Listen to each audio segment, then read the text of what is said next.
Soundbooth Theater presents Vampire Queen, Part 1, The Samurai. Written by Sarah King. Narrated by Annie Ellicott. Featuring Jeff Hayes as Masaaki and Shinzato Yusuke, Justin Thomas James as the Barghest, and Zachary Johnson as Theo, Frank, and the rest of the male cast.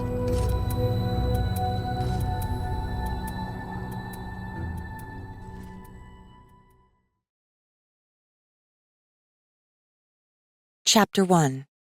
House-Sitting Horror.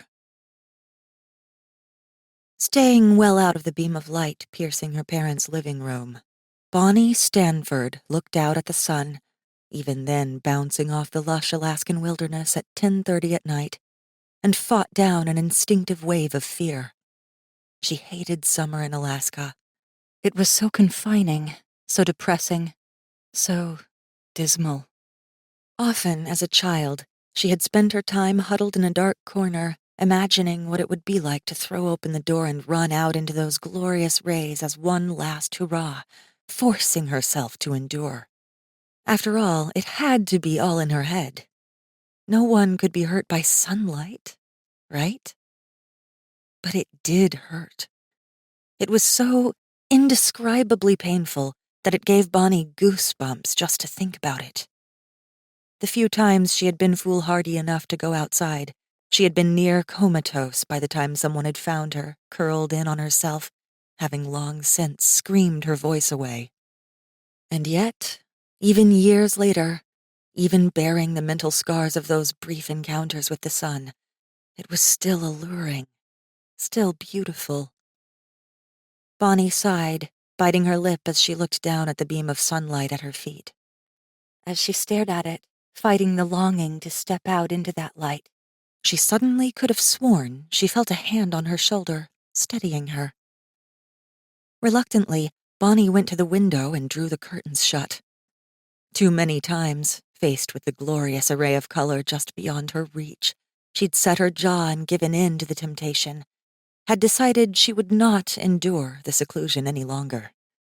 And while it never physically burned her, that kind of exposure always left her sobbing for hours, if she managed to crawl back inside the house of her own volition afterwards.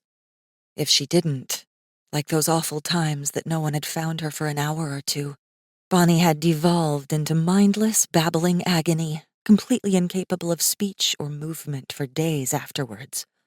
Symptoms, she knew, of a phobia, not a physical condition.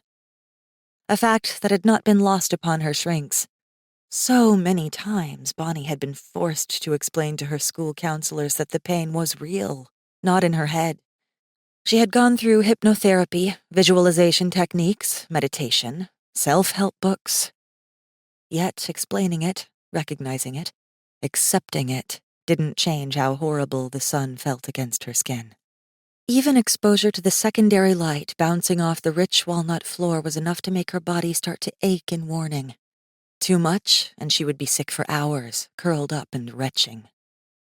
It didn't physically burn her, no.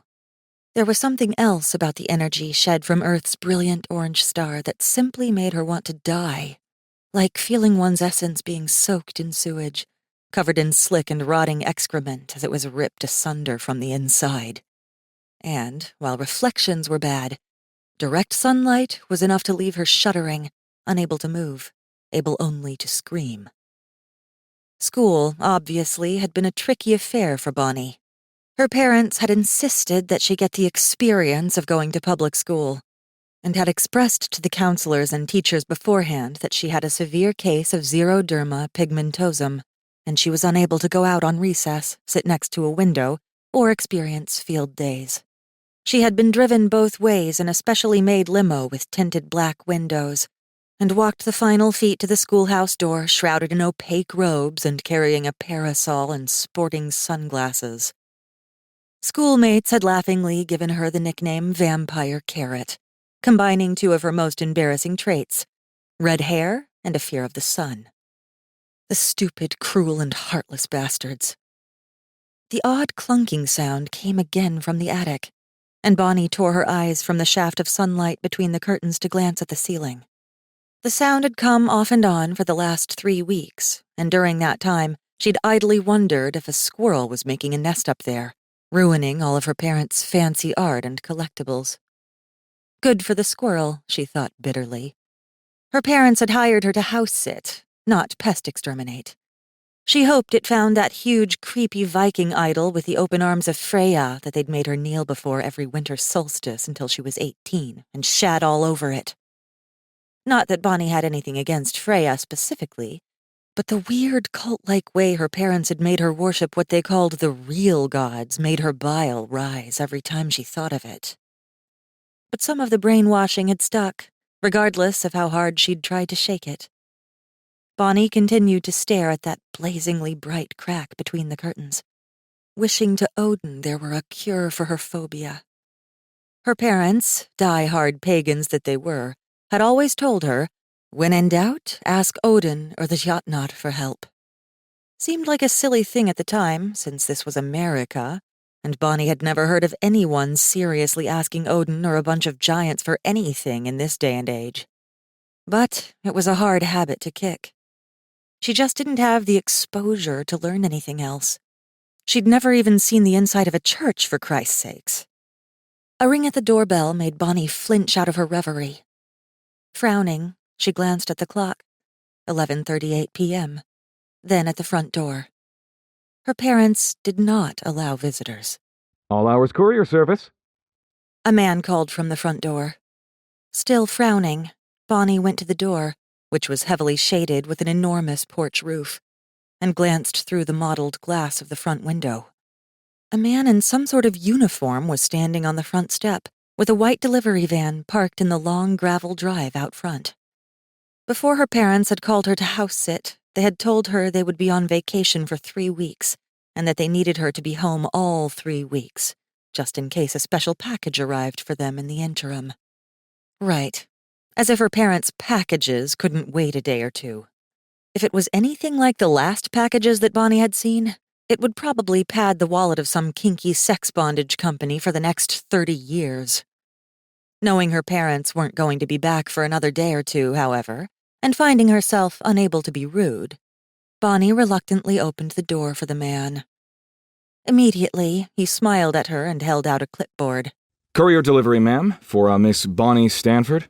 He had a package tucked under his arm, approximately the size of one of those huge family Bibles. That's me, Bonnie replied, frowning. Sign on the line, if you will. Bonnie glanced at the sheet, then at the package. I didn't order a package. I don't even live here anymore. Who sent it? As far as she knew, her friends didn't even know where she was. After all, her parents had made it incredibly clear that Bonnie was not allowed to bring her friends, any friends, over to their home or even suggest where they lived. To do so would be, quite simply, to be written out of the will. Her parents, twisted freaks that they were, liked their privacy. The man glanced at the top of his clipboard and tapped a calloused finger to the words at the top. Looks like a Frank and Valisa Stanford, he said. Bonnie froze. Her parents had sent it? She peered at the sheet again, then at the paper-wrapped package under the man's arm. Oh, okay. She signed on the dotted line, then handed him back his clipboard. The man, in turn, handed her the package. Immediately, Bonnie grunted with its weight. It was heavy, like it was an heirloom Bible or something. Thanks, ma'am, the man said, tipping his cap and turning to go. Bonnie frowned down at the package in her hands, for some reason feeling a weird tingle of dread. If her parents had wanted her to have something, why wouldn't they have simply given it to her when they got back? Wait! She called as the delivery man was crossing the front porch. The people who sent this, Frank and Valisa, did they have to drop by your Anchorage office or something? The man glanced at his clipboard, then shook his head. No, says here it's been on hold back at the office since early June. Since early June? Bonnie demanded. It's July 1st. Early June would have been 3 weeks ago. He gave her an apologetic grin.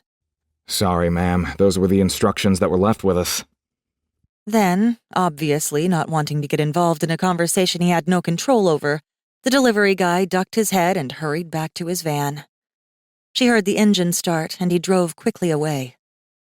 More than a little unnerved, Bonnie shut the door and threw the deadbolt back into place. Then she carried the package to the living room and set it on her parents' antique coffee table. The parcel had been tied together with raw hemp twine wrapped around plain brown paper, but there was something about its simplicity that was causing nagging unease in Bonnie's gut. Her parents, with their strange wealth that they never liked to talk about, their creepy habits and nightly disappearances, her mother's rages and her father's brooding silences, were not simple people. That they had taken so little care in wrapping their package meant not that its contents were unimportant, but rather that they were attempting to hide the importance of its contents from the eyes of the world. Like so many things with her parents, even the smallest gestures of everyday life were often wrapped in subterfuge. Part of the reason why Bonnie had moved out when she was 16, despite her parents' protestations. She had decided she was not going to deal with that bullshit any longer and had politely explained to them that, unless they wanted the cops to bring her home time and again, solidly putting their lonely mansion in the mountains on the map, they would let her go lead a real life. And they'd reluctantly let her go. That had been 3 years ago, and Bonnie had never looked back. Until early June, when her mother had called her up saying that they needed an emergency house sitter and that they would be willing to pay her $8,000.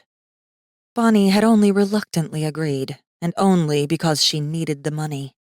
She'd been laid off from her last night job as a certified nurse's assistant at the local old folks' home, and was still awaiting word from several hospitals in Anchorage. She didn't have high hopes. Human Resources didn't want to be told that she couldn't meet during the day if the office was facing the south side of the building, or that she would go into severe psychological shock if even a stray beam of sunlight bounced off of a car doing a U-turn in the parking lot and caught her in the face, mid-interview. The retirement home had actually been the first to hire her in a long chain of rejections, and Bonnie had clung to the job like a lifeline until the establishment found itself overstaffed and tried to move her to day shift and claimed that her sunglasses and excessive clothing disturbed the residents. Whatever freak recessive genetic that her parents' combined DNA had switched on in Bonnie's psychology, she wished, not for the first time, that it had also been linked to sudden infant death syndrome, and that she had never been given the opportunity to stand just out of reach of a sunbeam and peek outside, to revel in the beauty that was just beyond her grasp. It was just cruel. Unhappily, Bonnie cut the hemp string with a pair of scissors and peeled the brown paper wrapping from the outside of the package. Inside was a thick, heavy, leather-bound book and a cotton fiber letter with a fancy red wax seal. Here's where they tell me I'm really adopted, Bonnie thought, disgusted by her parents' constant drama. Even in their letters, they had to keep the drama quotient alive. Without bothering to go find a knife to delicately cut open the seal, Bonnie broke it with her thumb, ripping the paper, parchment, slightly, then folded it over so she could see inside. Bonita Maxine, there is something important you must know. Bonnie almost crumpled up the paper right there, fighting a sudden and enraged urge to leave both note and package untouched from her parents' continued use of her given name, regardless of how many times she'd told them she hated it, early on because it was so unlike the other kids in school, and later because she didn't like having to explain to random strangers that, no, she didn't have Spanish heritage. Her parents were just weird. Her parents, of course, psychotic narcissists that they were, had been completely indifferent to her polite and repeated requests, insisting that, because she'd been born on the winter solstice, she could be unique. Bonnie hesitated, though, because she knew whatever the book contained, it was probably important. They didn't like having delivery guys come to the house. Hell, maybe it was filled with money, or actually outlined her family tree, of which she knew literally nothing. Maybe they were actually throwing her a bone. Taking a deep breath to calm herself, Bonnie continued reading. A fact we figured you'd discover the moment you had sex with your first unsuspecting boy. But since you have, surprisingly, remained a virgin these last 3 years, despite your stubbornly short-sighted rebelliousness in all other areas of life, it is time you know. You are a vampire. Bonnie had to read that first line like 8 times before she actually realized that she was really seeing it, and that it wasn't her imagination. Laughing, she tossed the letter aside without reading the rest, and glanced at the book. She should have known they were going to try something like this. They'd been devastated when she left. Her father had literally gotten on his knees and begged her to stay. Her mother had thrown china at her and told her to get out. Bonnie ran her finger down the thick leather cover, then, because it had no words on the cover, flipped it open. On the Use of Blood, the title read, in painstakingly hand-pinned calligraphy. "Oh, Odin's balls," she muttered, slapping the book shut. She turned and went looking for her coat and keys. Her parents could watch their own damn house. Then she realized it was still just sunny enough to burn, that this close to the summer solstice, it would still be painfully light outside for another half-hour. Bonnie hesitated, coat in her hands, half unhooked from the rack, and turned to look at where the letter had fallen on the beautiful walnut floor. "Vampires don't like sunlight," she thought, swallowing hard. Then, immediately, she brushed that idea from her mind. No, her parents were just trying to guilt her into coming home. They weren't serious. Still, Bonnie felt herself hanging up her coat and crossing the living room, then squatting to retrieve the letter. "If you are reading this," her mother's beautiful copper-plate calligraphy went on, "your father and I did not survive our fight with the vampire lord. We already made arrangements and emptied out our stable, so you need not be afraid of any rotting corpses in the basement. But we did save one for you, just in case. If he is given daily doses of sunshine, he does not need to be fed, so we left him in the upstairs dormer for you. On his person, you will find further instructions on how to feed, should you choose that route." On how to feed? Bonnie almost threw the letter across the room. Her heart was pounding so violently. She just knew that there was a fake corpse hanging from one of the rafters in the dormer, all decayed and gross. Her parents, she had found, had a really twisted sense of humor sometimes. Yet there was a tone of finality to the letter that she had never experienced from her parents before. And aside from the first line, it almost felt sad. "The choice, of course, is yours. The creature is what is called a yatagarasu in Japan, or a sanzuwu in China. In English, it is called a 3-legged crow, a sun crow, or a golden crow. If given leave to transform, he takes the shape of a bird the size of a raven and has the ability to make any object, or his own body, shed light like the sun, an act you obviously must avoid. However, if you taste his blood, as we've outlined for you in the instructions we've included with him, you will be able to step into the daylight unharmed. You will be able to enjoy life as a normal human, absolutely immune to sunlight of any form. If you do taste his blood, however, there will be no going back. You will become inhumanly strong, but your metabolism will also change. You will need regular infusions several times a week for the rest of your life. Further, to remain impervious to the sunlight, you must continue to feed from the golden crow. He carries in his veins the power to control the sun in this lush and bountiful realm, and we are sure we have no need to describe to you the wonders such freedom brings with it. Both your father and I enjoyed it, and now we are giving that opportunity to you." Bonnie felt herself hyperventilating. "A joke," she thought. "This has to be a joke." But some horrible, gut-wrenching part of her was telling her that this was far from a joke. "Wake up, Dorothy. We're not in Kansas anymore." Biting her lip, she continued to read. The book is self-explanatory. We would have desired a few good decades to teach you the things contained herein, but circumstances being what they were, we were simply not given the time to educate you properly. The rest, if you are to survive, you must do on your own. If you do decide to drink of the creature's blood, hide your scars afterwards. There are those who hunt us, most of whom belong to the Catholic Church, though the Golden Crows are known for making a sport out of killing our kind. A rite of passage for many. Whatever you do, do not free him. He will kill you instantly. Destroy him at the very least, by closing the shutter and leaving him to die in darkness. It will take about 10 or 11 days for him to succumb. Then, in her father's handwriting, Good luck, Bonita Maxine. We know there are many questions left unanswered, but you are an intelligent girl, and you've already made it clear to us that you wanted to follow your own path. Thus, while we could have cut ties with you long ago, we feel it is our duty to give you a choice, and to warn you so that you do not end up in a bloody bed with a corpse, as your mother did when she first awakened.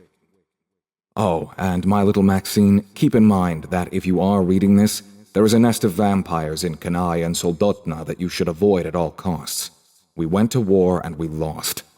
Sadly, what this means for you is that if they take your mother's fangs, which they will see that they are ringed by the magic of a child. This is a very rare event for a vampire because the magic of the Third Lands is so weak in this place. Perhaps one vampire queen is born in 1,000 years, if then, and it is always a queen. The magic of the thralls and soldiers is simply too weak to carry a child to term in this light-soaked land. Sweet Maxine, they will likely start looking for you soon after you receive this message. If they do, there are silver bullets in the gun cabinets in my bedroom. Further, the entry to the dungeon is via the third book on the second shelf of the second bookcase in the study, clockwise from the door. Fill it at your leisure. Bonnie's eyes kept flicking past the end of that final sentence, looking for more. When she found nothing but blank page, she swallowed and slowly lowered the letter to the surface of the book. A joke, she thought, eyes fixed to the book's luxurious leather cover. This has to be a sick joke. A really, really, really sick joke. They're getting back at me for leaving. After several minutes of staring at the book, Bonnie glanced outside, judged that there were probably few enough rays that she could bundle herself up and drive off, and considered leaving the whole mess behind her. Her parents had always loved to play mind games. She was sure this was no exception. Them cruelly playing off of Bonnie's biggest, most obvious flaw. Hell, there probably was a note upstairs, and it probably said something to the tune of, "Not only are you gullible, but you possess one of the softest, least agile minds we've ever seen. You probably actually thought that vampires exist." Shaking her head, she went back, retrieved her coat and sunglasses, and pulled them on. She was reaching for the front door when she once again heard that weird thumping sound coming from upstairs. She had thought it was just the house shifting, or maybe a magpie landing on the roof. No way, Bonnie thought, twisting to look at the ceiling. No way, no way. The sound came again, a barely audible thudding sound, and slowly her hand fell away from the door. Swallowing hard, eyes still fixed to the ceiling, Bonnie walked to the stairs, climbed up to the second floor, took the hall down to the less-used stairs to the guest bedrooms of the third floor, then down the end of that hall to the pull-down attic stairs that were currently collapsed and put away. Squeak, squeak, thud, thud. The sound was unmistakable here. Something was alive up there, and it was moving. Hard in her throat, Bonnie stood there for several minutes, listening. Then, slowly, she reached up to the little string that hung down from the attic stairs, grabbed it, and pulled down. As soon as she did, the thumping, squeaking sound went silent. Please don't be someone they kidnapped, Bonnie thought, biting her lip.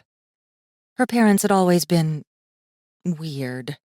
It was well within the realm of possibilities, in her mind, that they had hired someone to steal some poor homeless guy off the streets so they could play their game with her. Bonnie had already, as a child, made the mistake of opening one of their refrigerator-sized mail-order packages from an outfit called Mimi's Dungeon, which, Bonnie had discovered after a little research, catered to the serious BDSM enthusiast. Inside, She had found an eye-searing array of handcuffs, collars, padlocks, spreader bars, ball gags, heavy-duty arm and leg shackles, whips, rope, and enough sexual toys to make a whore blush. Through some morbid act of curiosity, Bonnie had dug through the contents of the box to seek out the bottom half, thinking she would find more proof of her parents' twisted minds. In the bottom of the package had been 6 heavy steel cages, all awaiting assembly. Her parents didn't have visitors. "Please don't be a person," she thought, slowly tugging the stairs into place. "Please be a monkey or a dying dog. Please not a person." Absolute silence answered her. Very reluctantly, Bonnie put her foot onto the bottom rung and started climbing into the loft. Her eyes immediately adjusted to the half-light coming through the 2 open dormers, facing the now retreated sun. Aside from that, the room was empty. Except for a man, dangling by his wrists from a heavy beam running the length of the house, naked, his spread feet attached to a bar, toes suspended 6 inches above the floor, his muscular, tawny body swinging gently from some prior struggles. He had a small fanny pack strapped to his narrow waist, barely obscuring his genitals.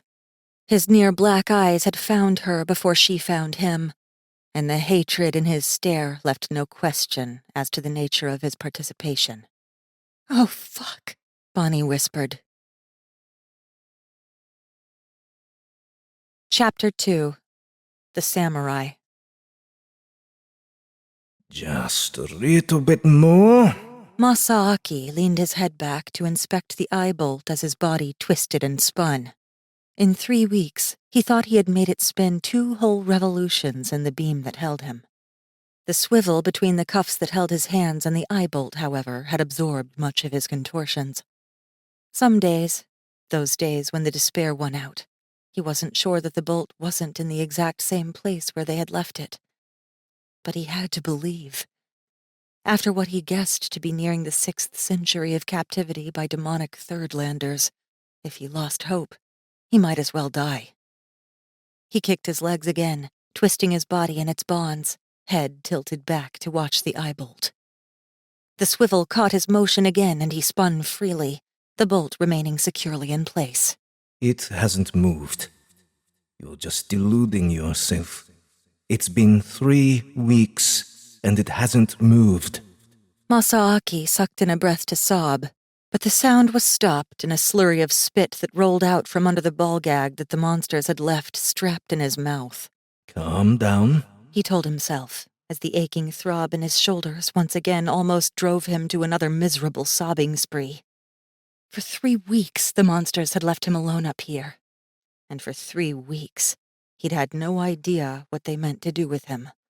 The house, for the most part, except for a few noises downstairs here and there, had been silent. He'd simply swung from his eye bolt and watched the sun rise and fall without him.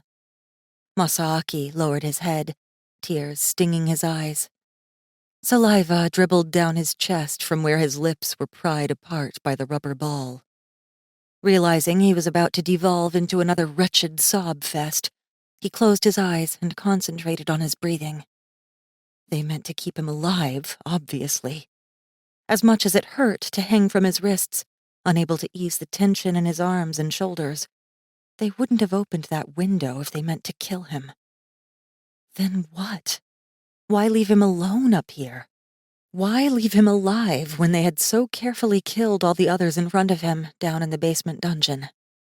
Masaaki still remembered the blood, spilling from dozens of slit throats, the twisted mating and feeding frenzy that the 2 Thirdlanders had devolved into in those final hours, soaking up all the released energy of their victims in a wild, insane spree that would have left them with the strength and speed of even the strongest demonkin. And yet they had left him alive. They hadn't touched him, despite the blood flowing all around him, despite their gruesome copulations at his feet. It had almost been as if they had been saving him for some greater, more sinister purpose. And in 600 years feeding the Thirdlanders, that thought left his blood running cold. To keep Masaaki alive was a puzzle that he didn't want to contemplate. He had seen so many things, So many horrible things. Masaaki sucked in another shuddering breath, then let it out in a full-lunged, muffled scream of frustration, shaking his body in his bonds in his impotent misery. The scream ended in another sob, and he dropped his head again, trying to ignore the agony in his limbs. At least the cage didn't hurt. The ache was making it difficult to breathe, to sleep, to even think. All he wanted, more than anything now, was to make it end.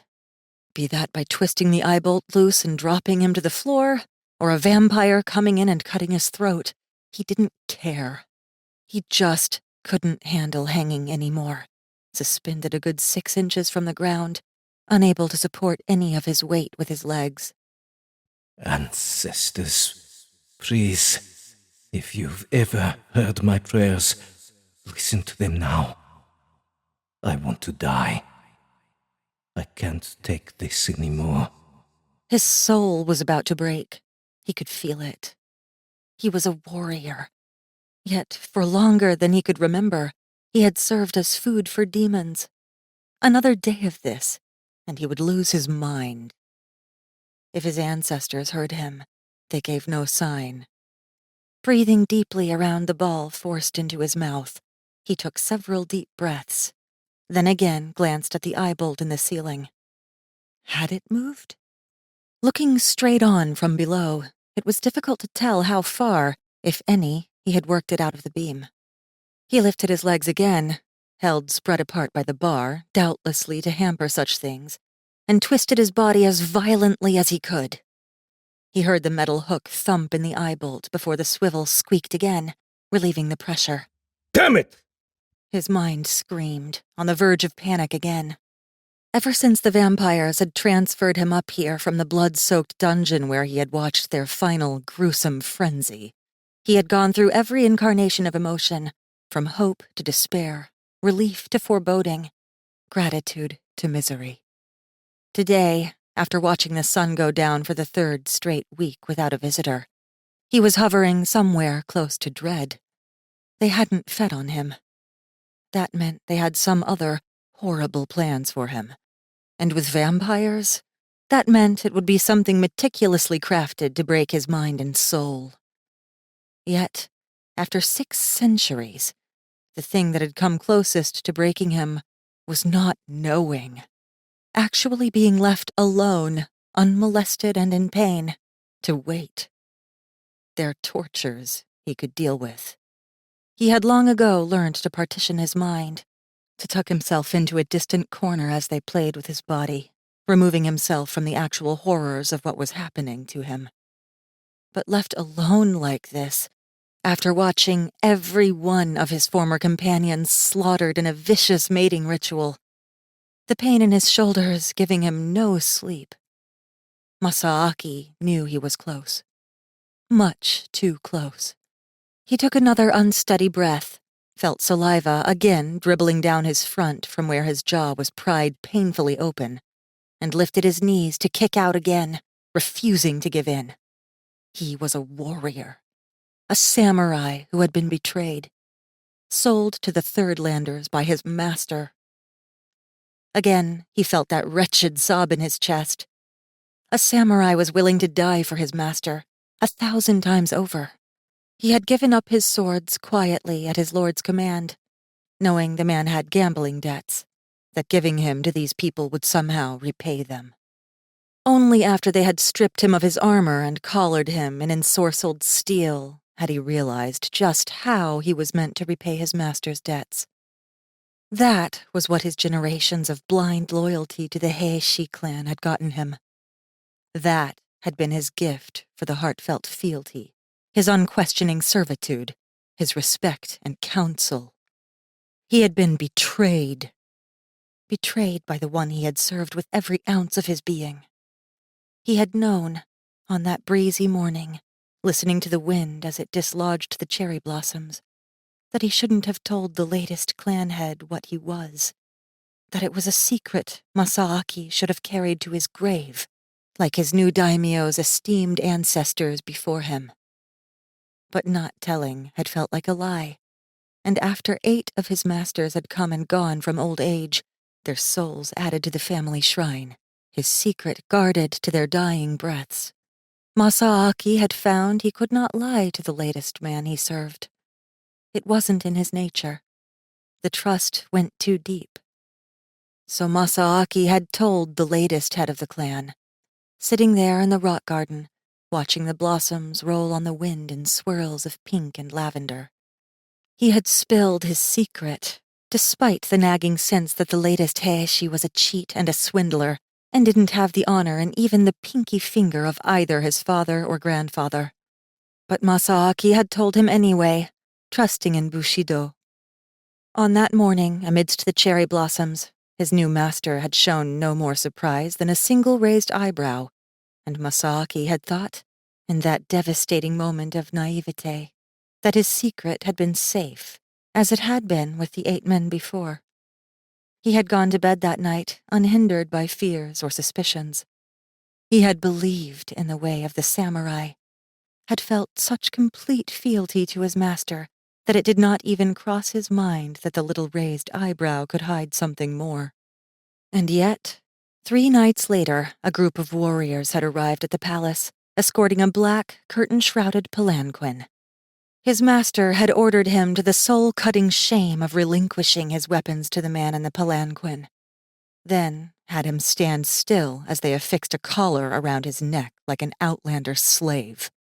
Masaaki could have stopped it then. He could have killed those who reached for him, blasted the third lander into mindless screams, and escaped. But he had still not understood. His mind, deceived by Bushido for so many decades, had not been conditioned to understand betrayal. Now, 600 years later, he understood all too well.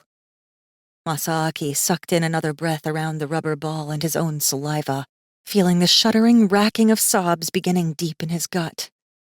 They were breaking him. After so many years resisting their tortures, he could feel that final barrier cracking, leaving his soul exposed to their brutalities. All it had taken, in the end, had been being left alone to think. With that realization came another threatening wave of tears, and viciously stifling the impulse, he let out his rage in another insane kicking twist of his legs and torso. The metal loop thunked in the eye bolt again, but was immediately followed with the twisting squeak of the swivel. Panting through rubber and spit, Masaaki dropped his chin to his chest and went still, feeling the silence pounding around him like the beats of a massive odaiko drum. Just let me die!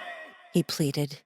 Given the choice, he would have gladly taken a wakizashi and driven it into his belly 1,000 times over. But his master had not even given him the choice of seppuku. He had sold him like a slave. The rage of that ancient betrayal bubbled forth once again, and Masaaki felt himself thrashing at the restraints with no clear goal, just powered by that deep animal fury. Betrayed by the man he had sworn to serve. Betrayed by the one he would have died for in an instant. Betrayed to become a slave in a hellish, twisted nightmare that would never end. Sometime during the angry, desperate contortions that followed, Masaaki heard the squeak of the attic staircase and froze, listening. He twisted as best he could to watch the entrance to his prison. Sure enough, a dark hole appeared in the carpet, and he saw movement below. Instantly, his heart rate spiked, his terror becoming a pounding wet rush in his head as he strained to see. This was it, he knew. It was time to discover why he had been spared. Then he saw the porcelain face that emerged, and his blood ran like ice. A queen. The demons had birthed a queen. There was no mistaking the combined features of the 2 vampires that had fed upon him for so long, framed in an exotic red mane of hair. She was young, probably in her late teens, but she carried the same timeless beauty as every other monster that had fed upon him, except more so. She was also disturbingly familiar, the striking combination of 2 faces that had tormented him for the last century. It was the silver cast to her skin, however, her body all but glowing with Thirdlander power, that drove the stakes of horror through his gut. The abominations produced a queen, He thought, horrified. He watched her glance around the room almost timidly, her two big eyes flashing demonic black as the pupils opened all the way to take in the low light of the attic. Then, in wretched horror, he realized why he had been spared. His two captors knew the value of the fiend they had created. They were passing the torch, training the next generation. Die. Masaaki wished her. Just die. Then her eyes locked on him, and her amber eyes widened. He heard her whisper something under her breath, and it was clear she was stunned. Masaaki would have shouted taunts and curses at the intruder then, but the rubber ball that his captors had shoved into his mouth and lashed to the back of his head had long since left his jaw and tongue numb, leaving him only capable of the most rudimentary grunts and muffled snarls. Instead, he spoke to her with his glare, wishing her abominable existence a death of 1,000 cuts. She stared at him, then slowly climbed the rest of the way into the attic, obviously staggered by the gift she had been given. A yatagarasu, a fitting gift for a queen. Masaaki's kind were, after all, a vampire's greatest prize. She held out her arms to him then, like he were some sort of farm animal to be calmed. She spoke the foreigner's tongue, the one that Masaaki had come to learn at the end of a whip, murmuring soft platitudes to him as she circled him, inspecting him like a horse. As she returned to his front and reached for his face, still babbling her useless lies, Masaaki lifted his knees, slammed his legs up and out, and caught her in the chin with the bar between his ankles. He was satisfied to watch her stagger and collapse against the dormer wall like a limp rag, though he was surprised at the way she continued to huddle there, as if he were the demon and she the innocent captive. For a moment, he harbored the hope that perhaps this creature he'd been gifted to wasn't a monster like her parents. But the hope was quickly lost when he saw her silvery fingers reach for her bruised throat. A queen. The vampires had birthed a queen. That which could make and command soldiers and thralls, and birth lords. Ancestors, help me. A tiny portion of his mind whimpered.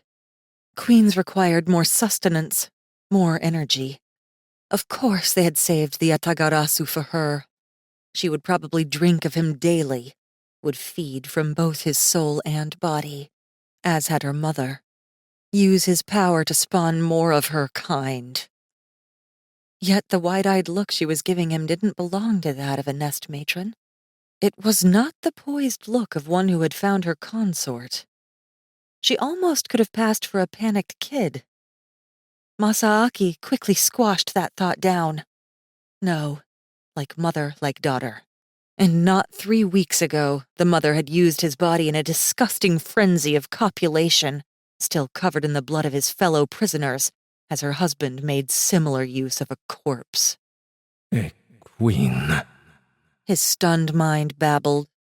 The abominations birthed a queen. Chapter 3. The Virgin Queen.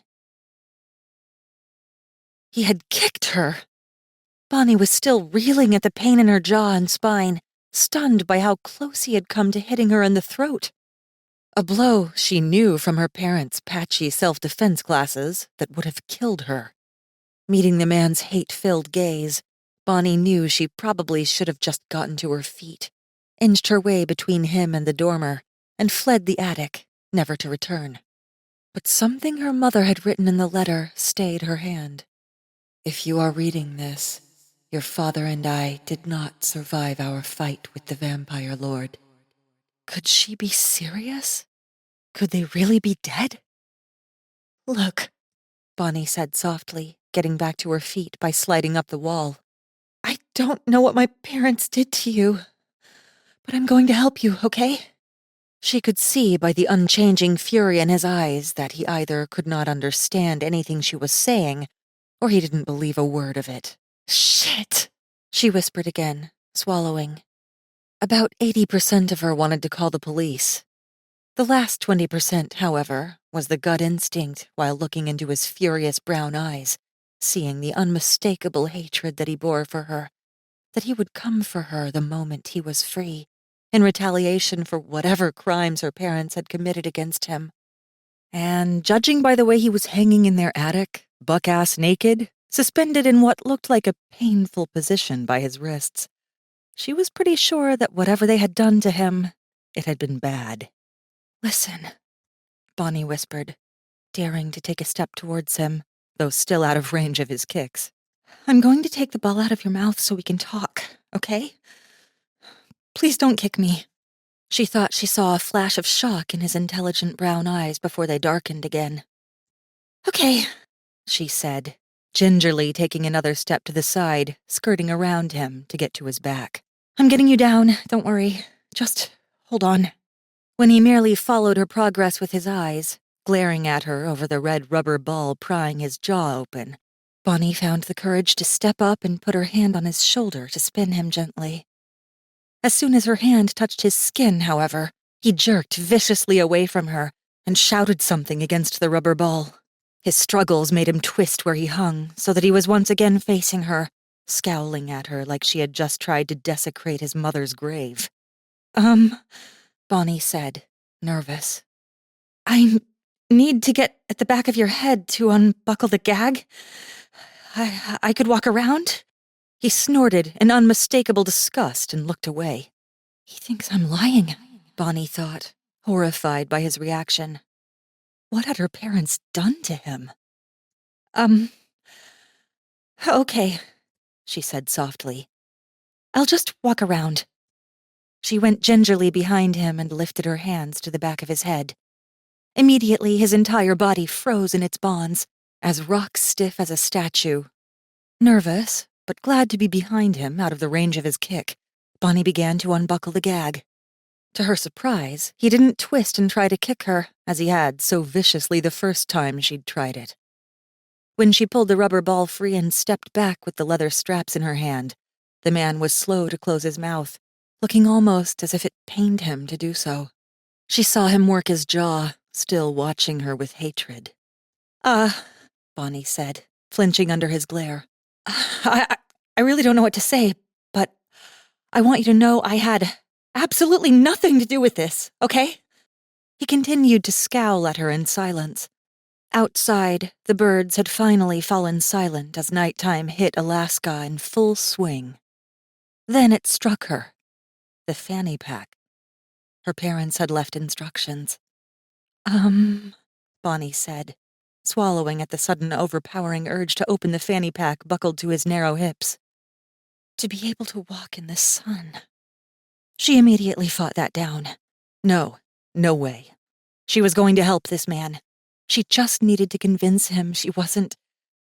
What? A vampire? "So," she said softly, "are there keys to this thing?" She didn't see any padlocks, no means for freeing him. Everything looked solidly fused together. Even his wrist and ankle cuffs seemed to have been welded in place around his limbs. The Oriental, Japanese man offered nothing, merely watching her with his mistrustful brown eyes. "Okay," Bonnie said softly. "I'm going to get some bolt cutters or something and get you down, okay?" He didn't respond, but she saw his understanding, his desperation. Bonnie turned and ran. She jumped down the ladder, hit the floor, and bolted for her father's shop. Inside, she found bolt cutters and a hacksaw, and was already halfway across the yard when she hesitated, her mother's words coming back to her. "You will be able to enjoy life as a normal human, absolutely immune to sunlight of any form." Her mother had been telling the truth about the man in the attic. Was she telling the truth about being able to withstand the sun as well? Her mother had never had problems walking in the sun. Then she savagely fought that idea down. Fuck her mother. Her mother, she had sensed on more than one occasion, was evil. Whatever she was doing with the man in the attic, it was clearly immoral and vile. But it continued to nag at her. She could best the son by tasting his blood? How much of a taste? After so long living in the shadows, more than once she had felt willing to do anything to be able to step out into that beautiful brilliance. What if she could get him to agree to give her a taste? What if, tomorrow morning, she could step out into the morning to greet the dawn? Looking up at the sky, seeing the beginnings of stars in the half-light of midnight, knowing that she would be cursed to it forever if she let him go, Bonnie had the startling realization that, yes, she might be willing to do a little evil in order to live a normal life.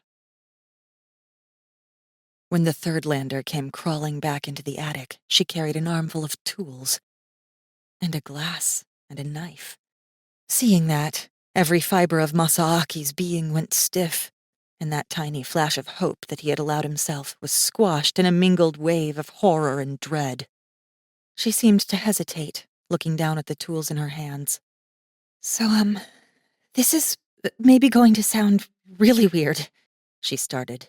But if I drink your blood, will I be able to go out and walk in the sunlight without hurting? Masaaki felt his gut twist, and he looked away. So they had told her. By the way she had rushed to find something to free him, he had thought they hadn't told her. So, I take that as a yes? She was watching him much too closely, judging his reaction. She swallowed again. Could I pay you to, give me a taste? I don't make a lot of money. Hell, I just got fired. But I'd pay whatever I could afford. Masaaki swiveled to frown at her. She was offering to pay him? He had to review her words in his mind, just to make sure he had really heard correctly. Then his eyes fell back to the knife and the glass in her hands, along with the other tools, and he realized he wasn't going to have a choice in the matter. He never did. They took what they wanted, regardless of how desperate his pleas. And a queen. She would never be satisfied with a single sip. I have nothing to say to you, Third Lander, he whispered. He knew that defeat etched his words. He no longer cared. He had actually allowed himself to hope at the way she had bolted for the ladder. For a moment, he had thought that she was different. For a long time, she simply stared down at the glass and the knife. Then he watched her shoulders slump. Fuck. Yeah, that was stupid. Sorry, I just got real stupid. Sorry. She turned and dropped both knife and glass back down through the hole in the attic floor. Seeing that, Masaaki had to blurt. You're not going to take it? She frowned at him. Of course not. He peered at her. You don't want it? The near silver skin of her face actually flushed. Honestly? She dipped her head, biting her lip. Yeah, real bad. Oh shit, I must sound really desperate. I was gonna drink blood. And you're hanging from a fucking chain in the ceiling. I'm really sorry. She almost sounded disgusted? With herself. Masaaki almost spoke to her then. Almost. But he'd been tricked too many times. His hopes given life on too many occasions, only to be thoroughly crushed. He lifted his head to look beyond her, focusing on a point in the dusky trees outside. A tactic that he had found helped him pretend he was not a captive in an unending nightmare of blood and pain. How long have my parents had you like this? Masaaki shook his head and continued to peer out the window. 5 years? 10? He looked at her then, a bit stunned by her lack of understanding for the totality of the situation. Indeed, she was sweating and her hands were trembling where they held the tools. Look, she said. I know it's been a long time, and I'm gonna let you loose whatever you say, but hear me out for a second, okay? Masaaki snorted and returned his eyes to the window. Within a few short hours, the sun would rise again. It had been the first time he'd been allowed to see the sun in decades, and even with the ache in his shoulders and wrists, it had lifted him out of his despair that first day. "Okay, dude," she said. "You're really creeping me out here." She almost sounded angry. "Okay, sure, I got a little stupid and excited and blundered big time, but I'm going to help you. You keep looking at me like you're going to go for my throat the moment I let you down." He continued to ignore her. "Are you going to go for my throat the moment I let you down?" She was cocking her head at him in his periphery.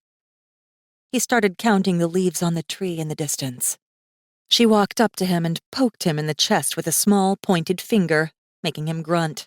"You don't hold me responsible for this, do you? 'Cause if you do, that's utter bullshit. I didn't even live here the last 3 years. You got me?" Tearing his gaze from the outside and refocusing on her face, Masaaki said, I've been trapped in the basement of this building for 40 years at least. Your parents have kept me with them as a favored pet for 600 years, ever since my daimyo sold me to them in Japan. Her mouth fell open, her lips forming an O. So enough of your excuses, demonkin. He returned his attention to the spindly white tree. "I'm gonna let you go," she said. He snorted. Actions speak louder than words, Third Lander. "So what you and I need to figure out right now is who's in charge here." Masaaki frowned and looked back at her, despite himself. "See," she said, tapping his chest with the bolt cutters. "My mom left me a really nasty little note. Makes my guts twist thinking about it, if even half of it is true. And my instincts are telling me that you're probably one of the only people out there who could tell me how much of it is true." Masaaki glanced down at the bolt cutters, then back at her face. Reluctantly, he said, What kinds of things did she say? "Oh, I don't know. Let's see. That I was a vampire. That vampire children are rare, and that there's a group of vampires out there that wants to eat me. Oh, and that you'd kill me in an instant if I let you down." She hesitated and gave him a wary look. "Like you've got some sort of eerie powers that kill vampires. That true?" She winced. "Well, not that I'm a vampire. I'm just wondering. Can you kill them?" Because lying had never been something that Masaaki had been particularly good at, he smiled at her and said, If you cut me down, Little Queen, I will delight in ramming my fingers into your demonic eyeballs and tearing them from your perverted skull so that you may not create your vampire horde. My only regret would be that you couldn't watch me eat them afterwards, while I desecrate the rest of your filthy corpse in every way I can think of before taking my own life amidst your entrails. She went still, staring at him, her void-like demonic eyes wide. "Okay." Slowly, she lifted the bolt cutters off of his chest. "Dude, I really think you need to see a shrink. I got one in town I go to. She's awesome. Really helped me get over some of the ostracism stuff from school. Oh, and that my parents were fucking psychopaths." Then she was reaching up with the clippers, and Masaaki instinctively whimpered and made fists with his hands, having already endured that horror many times before. Then, with her feminine grunt and a metallic thunk, the bolt cutters slammed home. Masaaki frowned and opened his eyes with a start. Did she just... Having expected her to take his fingers, he had not even considered that she would be using the cutters to release him.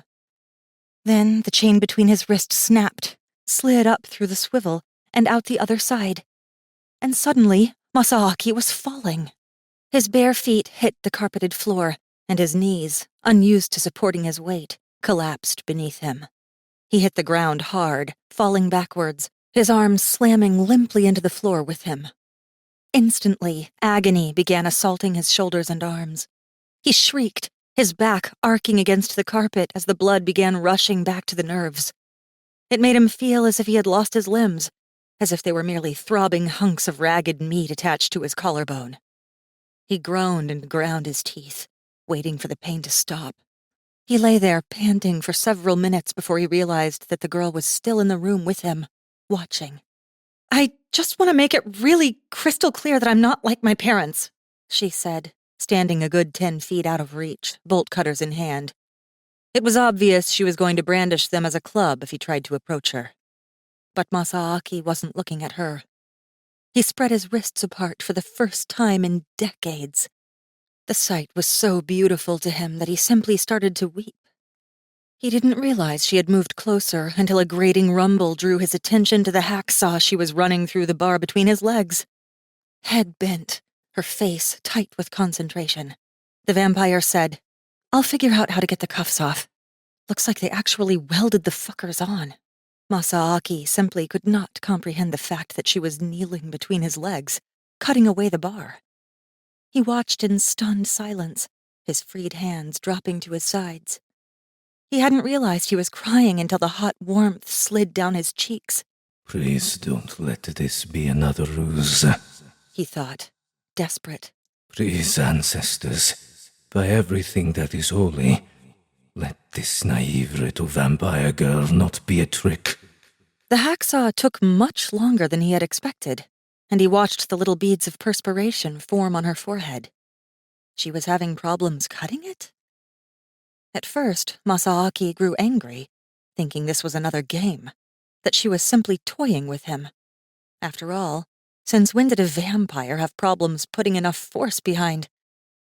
Suddenly, watching her weak struggles with the hacksaw, Masaaki realized what the problem was. You've never taken blood before, have you? He blurted, staring. He glanced up at her wrists, saw the perfect smooth skin there, and his breath caught. You're a virgin. A virgin queen. By the sacred blood of his ancestors, Masaaki suddenly found that he was having trouble breathing. She hesitated with the hacksaw, then nervously glanced up at him, eyes carefully avoiding his nakedness. "You know," she said softly, "you've got some really bad timing there, dude." She started sawing again, without answering the question. Feeling he had to know now, Masaaki reached down and grabbed her hand on the saw, stopping it easily. The vampire hesitated, looking down at his hand, then slowly following his arm up to his face. There was fear there. "I'm helping you, buddy," she said softly. But her voice had the tone of someone who was scared out of her mind and doing her absolute best not to show it. She's a virgin. He thought. Holy ancestors. A virgin queen. Do you have a consort yet? Masaaki demanded, still gripping her hand around the hacksaw. He had to make sure. Had to make absolutely sure. Pulling hand and hacksaw out of the little groove she had created, he turned her arm over to get a good look at the soft skin on the other side. Very gently, he ran his thumb along her wrist and forearm, feeling for scars. She frowned at his ministrations with utter incomprehension in her face. Okay, that's creepy." He felt nothing but the silky smooth skin of a virgin vampire queen. The feel was inhuman, almost like living glass beneath his skin, and he had to suppress a shudder as he remembered the same texture sliding across his own body countless times before, using his body, eating his spirit as he was helpless. Did your parents give you a consort? Masaaki asked again. Is that like a computer program?" Her other hand was trembling and tightening around the toe of her boot, but so far, she had not tried to pull away. She knows nothing. His startled mind realized in that moment. An utterly clean slate. In the wrong hands, she could be used for ultimate evil, the rising of a vampire army here in the First Lands. But in the right hands? Could she force the invaders back? Permanently? Was it worth hoping? And could he become a consort? Feed her his blood? Spoil her for the vampire lords that would even now be searching her out? Doubtless that was why her parents had not yet taught her how to feed. They were saving her for a lord. He hesitated, scanning her face. The blood of a Yatagarasu would certainly satisfy a queen. In the first realm, no blood was sweeter to a demonkin. But he had sworn to himself that once he found his freedom, he would never allow another demon to drink from him. After 600 years of servitude to brutal and sadistic monsters, it would take all of his control to allow that first taste. But what if, after his sacrifice, she didn't cooperate? What if she took his blood and, high on that ambrosia, decided to return him to the dungeon? Was it worth the risk? Would it be easier to just kill her? Dude? She licked her lips, and her two big demonic eyes flickered down to the hacksaw, flipped upside down for his inspection of her forearm, then back up at him. You're hurting my hand. Masaaki could have killed her then. Her powers had not yet awakened, leaving her as weak and corporeal as any human. He could have reached out, caught her ears in his fists, and brought her face against his knee until she stopped breathing. A queen. Everything he knew was telling him to do just that. But he was looking upon her innocence and thinking about the way she'd cut that chain instead of his fingers. Very slowly, he released her hand. For a moment, she looked like she would scrabble away from him and leave him alone to free himself the rest of the way. Her eyes flickered back to his face, searching. Then, slowly, she began working the hacksaw again, and he saw her hands trembling where she held the tool. So, she said as she worked, her voice unsteady. You have some creepy powers, right? I mean, you just decided not to kill me right now, right? I have no powers that I can control, colored with ensorcelled steel, such as I am. Masaaki said. Immediately, he had to fight another wave of despair. To say it out loud hurt more than wearing it. Her eyes flickered up to his face, then dropped to the ensorcelled metal band around his neck. I might be able to get it off with a grinder, though you'd have to trust me with a power tool near your throat. He actually stared at her. You would take it off in the presence of a Yatagarasu. She said, giving a nervous laugh. Well, considering the way you just said that, I'm having some serious second thoughts. But she kept hacking at the bar between his legs, bent in concentration. You would take it off, he repeated, just to make sure he'd heard her correctly. Sure. Why not? She wasn't looking at him. I could kill you, Masaaki blurted. Yeah, well, you didn't just now, so I'd like to think we set some sort of precedent. She finished cutting through the bar and moved on to the other ankle. Masaaki caught her hand, stilling the hacksaw again. I am a Yatagarasu. He said, in case she simply did not understand. I can make anything at all burn with the heatless light of the sun. He watched her swallow. Yeah. Seems pretty stupid that they kept you here, considering you're their kryptonite. Masaaki frowned. What? Kryptonite? Superman? Then, looking up at him, seeing his confusion, she winced. Okay, Bane. You're their bane. That was indeed a very good way to describe it. To a vampire, the Yatagarasu was either the ambrosia of the gods or the poisoned fruit, depending on who had the upper hand in this situation. And Masaaki hadn't had the upper hand in over 600 years. You're hurting my hand again, she whispered. Masaaki released her, stunned that he was doing so. So, how about we introduce ourselves a little, she said, her voice tremulous as she once more renewed her efforts at the bar between his legs. I'm Bonnie. I'm 19. My parents just told me they're dead, and, oh, by the way, you're a vampire, Bonnie, and there's people that want to eat you. Not eat you. Masaaki whispered before he could help himself. He had been so enraptured by the simple fact that a vampire was freeing him that he hadn't really thought to guard his words. Sure enough, the blade of the hacksaw hesitated. He watched her bite her lip, saw the muscles in her elegant neck tense, saw the fear. So, what do they want? That simple question, asked in such innocence, made something deep and powerful within Masaaki surge. It took him a moment to realize that it was that passion he had thought was long dead, the warrior instinct of a samurai. He would kill for this innocent girl. For a moment, he could only stare at her in stunned silence. How could a vampire have given that fire back to him, even if only for a moment? The vampires were the ones that had spent centuries delighting in seeking out and destroying even the tiniest licks of that flame, leaving a husk of what he once was. And yet, here he was, naked and in shackles, feeling compelled to pledge his sword in fealty once more. Insanity. That bad, huh? She whispered. Masaaki shook himself, refusing to acknowledge that unwanted new drive, and instead considered her question. What will happen to you? At her little nod, he gave a shrug. If the First Lord who finds you is less than noble, he'll likely take you to a dungeon, force you to take him as a consort, and bring humans and vampires to you to turn into thralls and soldiers so that he may command them through your link to them.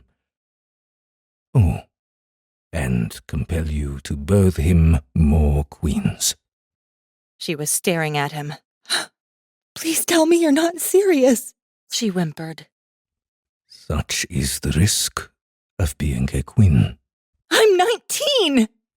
Your use to them is the same whether you are 14 or 400. Masaaki watched her thoughtfully, fighting that strange compulsion to kneel in seitsa and put his forehead to the ground in fealty. He would not do that again. Ever. He'd rather plunge his sword through his gut and begin a Jumanji-giri to restore his tainted honor. But then again, his honor was already a ragged, blood-caked, rotting thing. 600 years of captivity had tattered that once pristine tapestry and shredded it to rags. The laws of Bushido required some reparation, some restoration of what he had lost, and soon. In his situation, a samurai who had allowed himself captured, there were few options. Seppuku, or...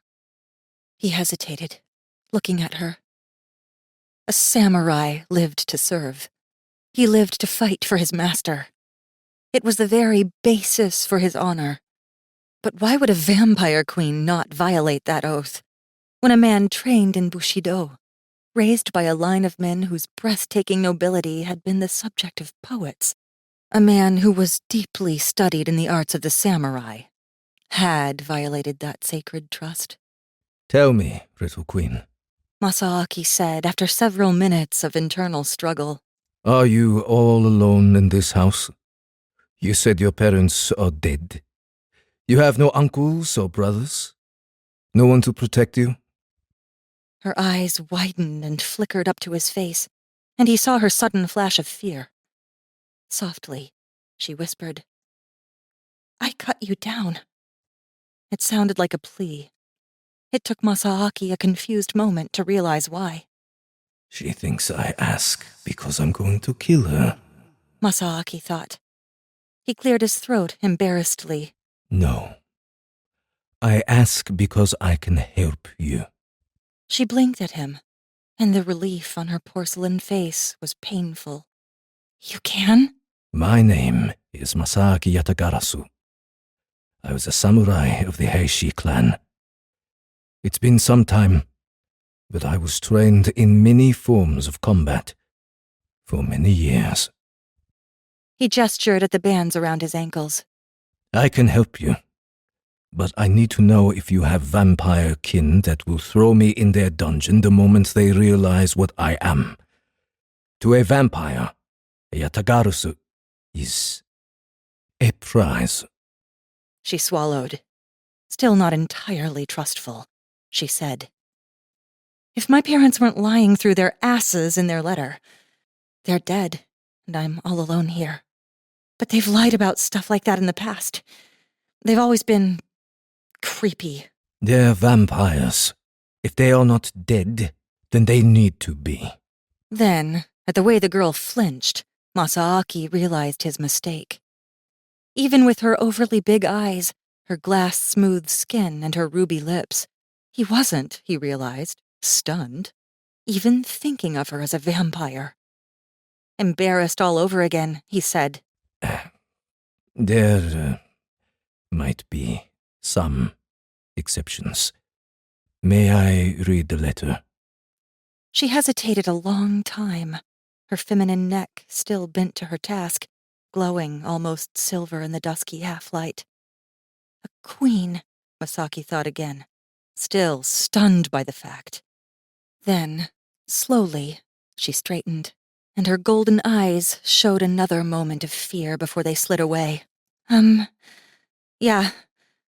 Here. She thrust the tool into his hands. You do the hacksaw. I'll be right back. Then she got up, backed a few feet away from him, and met his eyes. Masaaki saw the indecision in her eyes as she stood that way, well out of reach for much too long, biting her lip. She is going to run. Masaaki realized, horrified. Slowly, he set the hacksaw down, tensing to give chase. The girl watched the gesture and took another step backwards. Don't run. Masaaki warned. I'm fast, girl. She bolted. He lunged after her, but the half-removed bar between his legs caught his free ankle, throwing him to his knees before he could reach her. She dropped down the hole in the attic floor and disappeared. Wait! He cried, crawling forward to the stairs out of the attic. Looking over the edge, he saw her pausing there, 20 feet down the hall, watching him with all the wariness a sparrow would give a hawk. She's going to escape. A virgin queen, and she's going to escape. And, judging by the look on her face, he knew that he would never see her again. You said, she accused softly from the hall, if a vampire's not dead, it needs to be. I said there are exceptions. Masaaki cried. I'm not a vampire, she shouted back. You think I'm a vampire! Knowing he couldn't reach her in time, Masaaki prayed to his ancestors for guidance in finding a way to ease her fears. Bonnie? He called down to her. I wasn't lying. If you continue on your current path, you will end up like I did. But they will never let you escape. A Yatagarasu is a prize. A queen is a priceless treasure. And you will end up as I did, if you run today. I'm the only one that can help you. Why's that? She demanded. There were at least 3 times up there I thought you were going to kill me. And he had been, too. But somewhere along the line, Masaaki had chosen a different path. Like the flow of water rushing over changing terrain, something had altered his course. You are alone in a very scary world, Bonnie. Nightmares that you cannot even dream about are real and stalking the night. But you don't have to be alone. You're a vampire queen. I can help you use that to your advantage. In the first realm, if you aren't wary, you will be hunted, captured, and thrown in a basement to be used as a tool. In the third realm, however, the queens rule. I've had 600 years to learn more about vampires than any man has a right to know. I can teach you. He saw a moment of debate there, saw her consideration. But then her eyes flickered to the stairs behind her. I told you, I'm not a vampire. She started backing away slowly. Stop! Masaaki cried. Chikusho, I can help you! She turned and disappeared down the stairs at a run. Masaaki felt a wretched sinking in his gut as he listened to her hurried footsteps cross through the house and out the front door, knowing he had just made the unforgivable mistake of letting a vampire queen escape alive. Chapter 4. Daimyo. That horrible feeling of being pursued kicked her adrenaline to new heights, and Bonnie bolted to the car and started fumbling with the latch in blind terror before she realized that it wasn't a pull latch, but a button latch, and she hastily shoved her thumb into the button and yanked the door open. She had gotten all the way into the driver's seat before she realized she'd forgotten her keys. On the peg. Inside. "Shit!" she whispered. "Shit! Shit!" She opened the car door with a gentle click and listened. Inside, through the dormer window, she heard the rushed sound of a hacksaw. Fuck!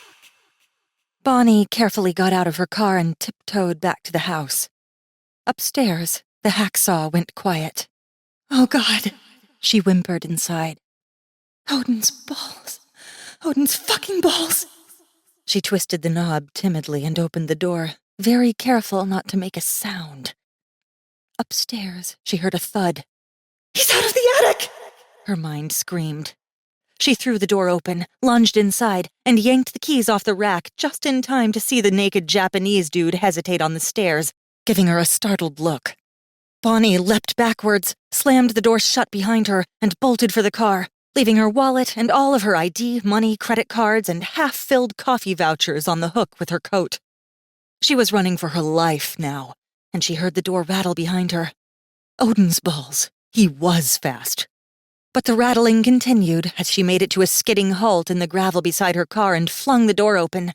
"He's trying to figure out how to open the door," Bonnie's panicked brain realized, even as she threw herself into her seat and began jamming keys into the ignition. Hallelujah, Freya! Her trembling fingers fumbled and she dropped them.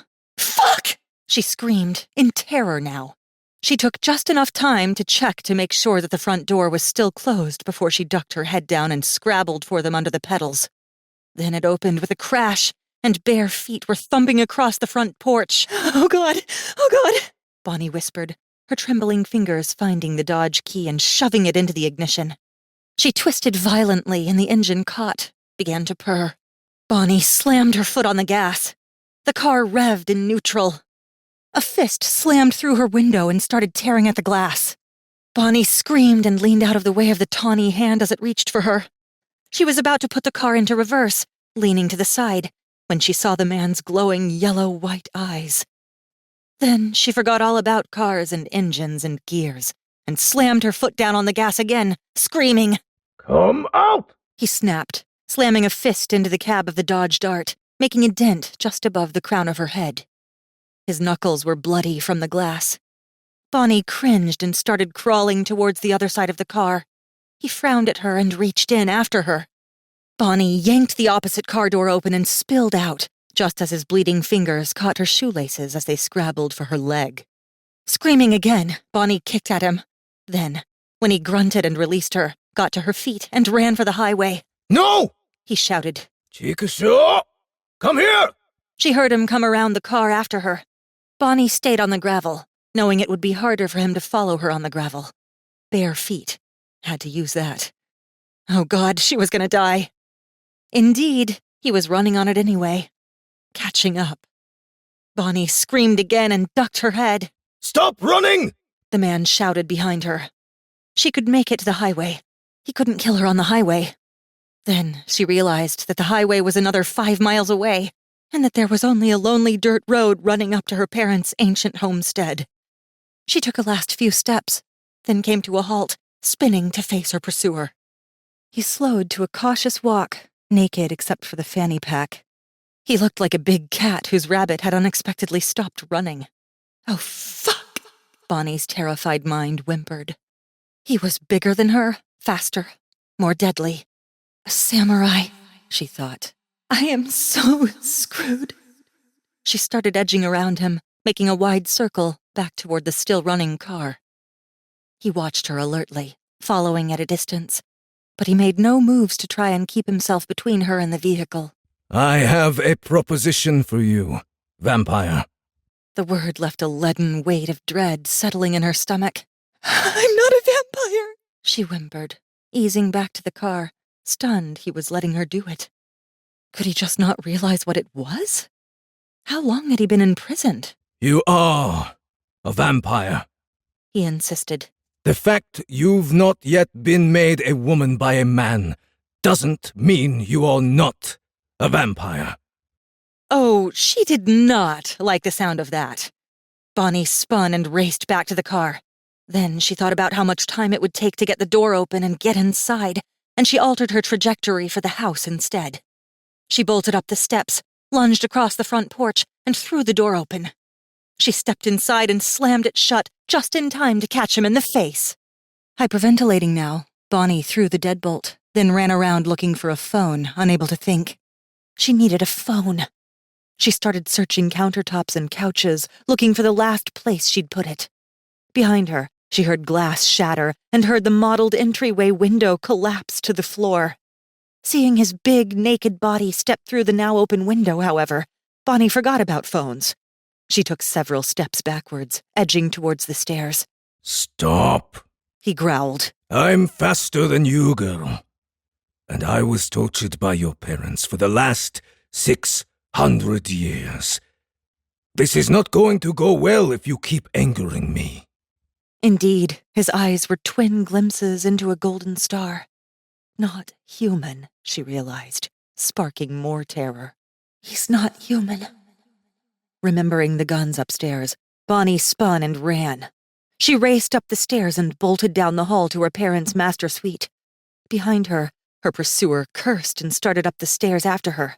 She jumped inside her parents' bedroom, a room that she had carefully avoided ever since the first time she'd seen the odd racks and cages contained therein, and slammed the heavy door shut. This time, when she locked it in his face, it stayed locked. Come out now! The man bellowed on the other side. Bonnie went to her father's gun case, saw the lock, and used the combination she knew her parents used on everything, her birthday. The padlock clicked, the door came open, and Bonnie was suddenly looking at a dozen different guns, none of which she knew what they did. The man had started to kick the door outside with house-rattling thumps that were making the walls shake. She took the biggest, most scary-looking gun she could find, a rifle of some sort, and put it to her shoulder, pointed it at the door, much too high to be aimed at his head, and fired. The gun slammed into her chest and shoulder and threw her backwards to land on the floor with a groan. In the silence that followed, Bonnie had the presence of mind to shout, "The next one I put through your chest! Go away and leave me alone! I am not a vampire!" When in reality, she certainly wasn't firing the gun again and probably wasn't going to be able to move her arm for a week. Nonetheless, Bonnie dragged the huge weapon with her to the huge master bed and put her back against the mattress, facing the door. And, for his part, the man had gone silent. Too silent. She heard nothing out there except for the pounding of her own heart. She wondered if maybe she had accidentally hit him. The hole in the door was lower than she'd been aiming. Just how tall was he? In that pang of guilt, she said, "Hello?" She got no response. Oh, shit! Bonnie carefully got to her feet and went to the door and squatted to dip her head low enough to see under the crack into the hallway. She saw nothing. She slid from one edge of the crack to the other, trying to see as much of the hallway on the other side as was possible. Seeing nothing creeped her out even more than if she had seen a dead body on the other side. She quickly recoiled from the door and scrabbled away. Swallowing, she said, "Look, I know you're out there. Please believe me, I'm not evil. I've never hurt anyone in my life." Silence. Bonnie let out a terrified breath, close to a sob now. "Please!" she screamed at the door. Being in her parents' room was beginning to creep her out. She'd always hated the smell, like a mixture of heavy-duty cleaner and cinnamon air freshener. And there were dozens of different bolts and chains and cuffs hanging along the walls. The bed frame was made of wood and metal as thick as her torso, and the cages were placed in strategic locations around the room. 3 of them that she could see. They waited for me to go to sleep, she thought in horror. Or, during the winter, to go to school. They were killing people while I was at school. "Please!" she cried again, thoroughly unnerved by the weird feel of the place. Dark and dreary, it had only a single tiny light set into the ceiling. She had no doubt that people had died here. No fucking doubt. She knew it in her gut. Her eyes fell upon the big black leather chair in one corner, where she had seen her father. Then, suddenly, she did remember. Like a vivid flash of a nightmare, she remembered the strange gurgling sounds coming from down the hall when she'd woken to go to the bathroom. She remembered her parents' heavy door swinging open under her touch, remembered the naked man twitching in the bed under her mother's body as she grasped him by the throat with both hands. She remembered her father, sprawled lazily in a chair, as a similarly collared blonde woman huddled at his feet, sobbing, dripping blood to the floor between her legs, wearing a leash like a dog, the end of which her father held loosely in one hand while he read a Civil War book with the other. His groin and abdomen and thighs had been covered in crimson. She remembered her parents looking up, remembered her mother pulling things out of the man's neck as she pulled her hands away. She remembered him choking, that weird little gagging sound that she'd heard in the hallway outside. She remembered her mother's smile as she licked the things sliding back into her wrists and said, "Maybe someday, sweetie. Go back to bed for now. We wouldn't want to wake you before it's time." "Let me out of here!" Bonnie screamed at the door in complete panic now. It was the same chair, the same black chair, and the bolts where the man's hands had been tied as her mother rode him. Dropping the gun, Bonnie bolted to the exit, slammed back the lock, threw the door open, and ran outside. Immediately, a big form grabbed her and threw her against the wall, pressing his body into hers. "No!" Bonnie screamed, kicking, biting, scratching, still seeing that woman's terrified blue eyes flicker up to her, the corpses strewn around the room. "No, no, no!" Calm down! The man holding her roared. She screamed again and started pushing at his face, his neck, his eyes, trying to get him away from her, crying. He grabbed her by the wrists, though strangely delicately, and held them at her sides. I'm not going to hurt you! Then he leaned in and kept her there, her back pressed tightly against the wall, pushing the fanny pack into her abdomen. Be still, he said, more gently. His eyes were glowing again, and Bonnie felt the pain of the light against her forehead and neck. She whimpered and flinched away.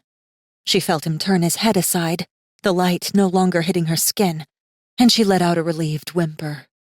He continued to hold her like that for several minutes, with only their heartbeats keeping time. His chest rumbled against hers as he said, Are you calm? Hesitantly, Bonnie looked at him. He had turned back to her and his eyes were brown again, almost black. They were also much too close. She thought again how sick she'd gotten whenever she thought of a naked man, and had to fight down a rising tide of nausea. From the degree of her revulsion of nakedness, her shrink had suspected sexual abuse, but his diagnosis couldn't have prepared Bonnie for what she just relived. "What are you going to do with me?" she whimpered. She remembered the chains and cages in her parents' room, only a few feet away, and immediately started to hyperventilate again. Calm?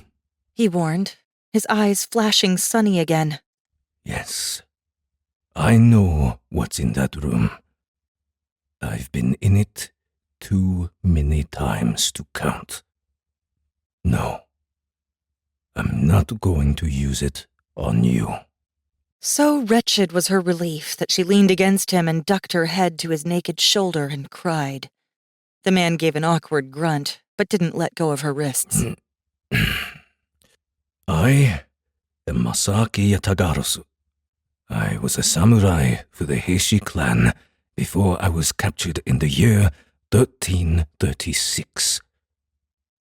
Please, tell me, what year is it?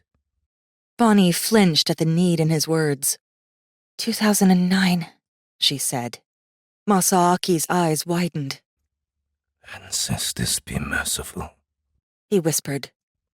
It was closer to 700. I'm not a vampire, Bonnie pleaded. Please, I'd never do anything like that. He peered down at her for a moment, searching, then said, I know. He almost sounded surprised at the fact. Though, all that will change the moment you take a man to bed. The innocent boy will die in a pool of his own blood, and you'll awaken to your true nature. Her mother had mentioned something similar in her letter. I can stay celibate, Bonnie babbled. I swear, no sex for me. Even the thought of sex makes me sick to my stomach, okay? Like, really sick. It always has. I never wanted to get close to a guy. Hell, the fact that you don't have any clothes on is making me want to puke. I can't even get close to a guy without puking, even if they wanted anything to do with me, which they don't. Please believe me. I'm not a vampire. Just let me go, okay? When he didn't let her go, and instead just continued frowning down at her, Bonnie felt her lungs starting to work again, her fingers going tingly. Calm. I'm calm, Bonnie lied. Masaaki snorted. You're as calm as an emperor's tiny, stupid dog. Bonnie blinked at him, startled out of her panic by the disdain in his voice. All she could say was, I'm not stupid. You just lose all your sense when you're scared. It wasn't a question. So he had noticed. Whoops. Better luck next time, Bonita Maxine. Enjoy that trip to the cemetery. Are you going to kill me? She squeaked. She felt that fear once more rising in her chest, threatening to overwhelm her. Calm. Masaaki warned. And no. Bonnie said, swallowing. Okay, that's good. What are you going to do with me? When he looked at her, however, his brown eyes were quizzical. Why did you free me? She frowned up at him, trying to make sense of one of the stupidest questions she'd ever heard. Because you were hanging from a beam in my psychopathic parents' attic? But you did so knowing full well I could cure you, and had every reason to do so. She didn't like the direction the conversation was headed, and started twisting her wrists in his grip unhappily, despite the sensitivity she'd always had in her forearms. She found herself glancing over his shoulder down the hall, at the staircase she wanted to be running down. Calm, Wonko. Answer me. It crossed my mind, she blurted. You're bigger than me and built like a damn tank. And can you let go of my wrists? They've always been sensitive and they're starting to hurt. Stop twisting them, he said indifferently. His gaze was way too intense. So you freed me simply because you could. Bonnie kept twisting her wrists. Why the hell else would I do it? Because you were trying to trick me. Trick you into doing what? She snapped. Pinning me to the wall and telling me I'm a tiny stupid dog? She kept struggling, trying to work her hands out of his strangely loose grip. A girly grip. He was probably weak from being a captive for so long, so if she could only get her hands free... You keep agitating your forearms and you're going to force the fangs out, Masaaki said flatly. Bonnie stopped twisting her wrists. Her heart began hammering like thunder in her ears. She said, Please tell me that was a joke. But she remembered her mother's tongue, licking the ivory spikes protruding from the base of her palms. Oh, shit! She started to wrench in deep, fast breaths again. Calm. Okay, she whimpered, though her body wasn't cooperating with her. She started sucking in faster and faster breaths. That is not calm, Wonko. The bastard almost sounded amused. Take a deep breath and hold it. Then let it out slowly. Then hold that. Breathe again, only when you have to. I have to... Bonnie panted. He had just told her she had fangs in her wrists. Growling, Masaaki released one of her wrists and slammed an open palm into the wall beside her head, making her flinch. With the wall still rattling with his blow, he leaned down until their noses almost touched and said, Calm yourself, or I will do it for you. And with dread, she knew he didn't mean giving her a nice, soothing chamomile tea. Okay, she gulped. You told me earlier we need to figure out who was in charge here. Masaaki said. Until you stop acting like an addle-brained woman, I am. And from this point forth, I would like to pledge my sword to you. But I can't do that, pinning you to the wall. You understand? Yes, Bonnie said, even though she didn't. Masaaki searched her face and grunted. Good. I'm going to release you and take a step back. Do not run. If you do, the next time I catch you, which I will, you will spend a day chained to something uncomfortable. My feet are bleeding, and my hand is still throbbing from the glass. Talk about how to get a woman's attention. Bonnie swallowed. Do not run. After another moment of holding her, true to his word, Masaaki stepped backwards. Don't run, He repeated, eyeing her suspiciously. I won't, she whispered, though terror was making her limbs feel like jello. Don't. He said again. Then, after a tense moment where neither of them moved, slowly, he started sliding his knees to the floor. What are you doing? Bonnie whispered, inching away from him. Stay there! The crazy naked man bellowed at her. She froze. Glaring, he sank to his knees, sat back onto his ankles, and put his hands on his thighs. He closed his eyes and just sat there for a moment, his lips moving minutely. Bonnie said. Shh! He continued for some time with the deep breathing, his lips moving silently as he watched some scene behind closed eyes. Bonnie had actually calmed down and was beginning to get bored when he unexpectedly leaned forward and put his hands and head to the floor in front of her feet. He stayed there, motionless, his brow touching the walnut floorboards for long minutes until Bonnie began to fidget. She whispered, after her feet started to cramp from standing in place for so long. Can I move now? Slowly, he lifted himself from the floor and gave her an annoyed look. Do your parents have any swords in this cursed house? Bonnie laughed.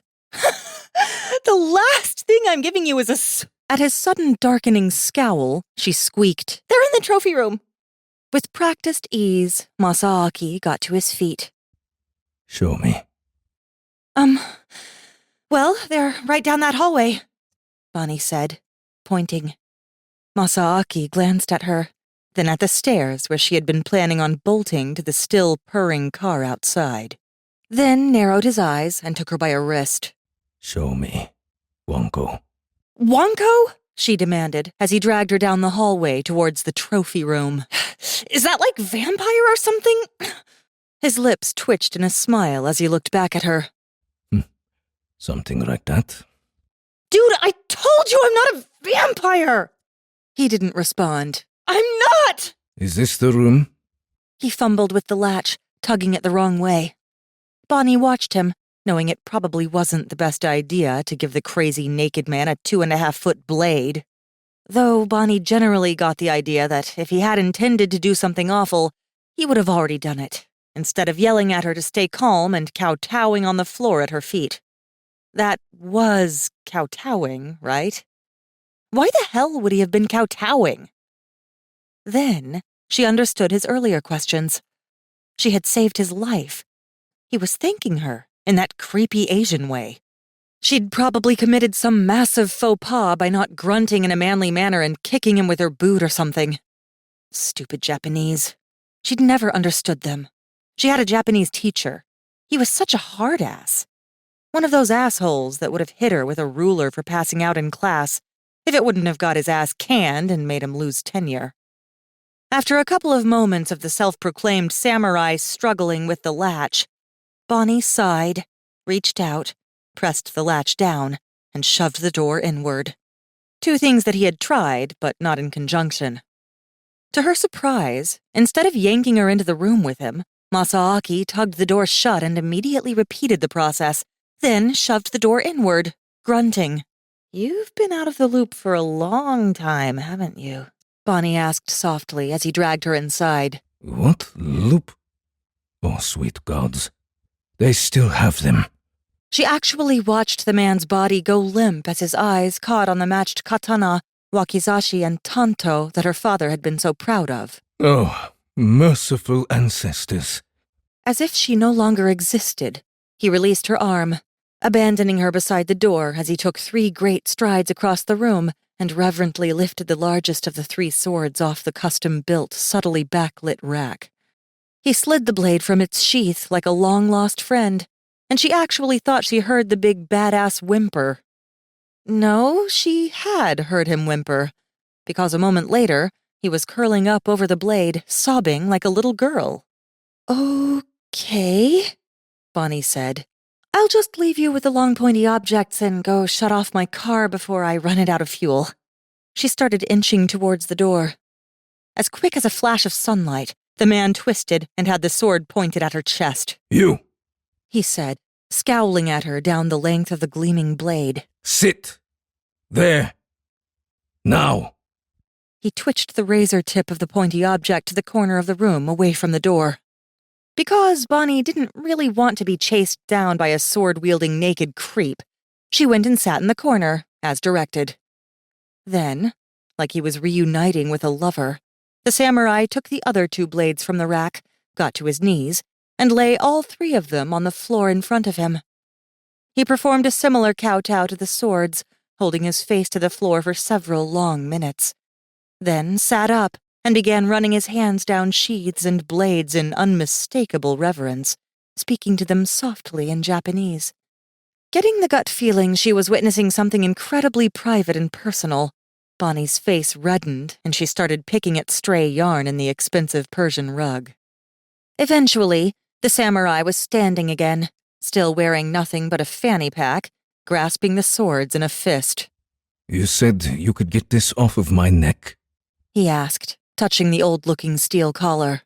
Bonnie said, remembering the glowy eyes of death. "I'm sure you could find a power tool that would work just fine in the shop. I really have to go turn off my war machine. If I don't, it'll explode." He frowned at her, then down the hall at the stairs. Explode. "Oh yeah, baby. Big ball of fire. Kaboom!" She spread her hands outward. "You just can't leave stuff like that unattended, even for a minute. Might set the house on fire." He gave her a long look. I've sworn my sword to you by the laws of Bushido.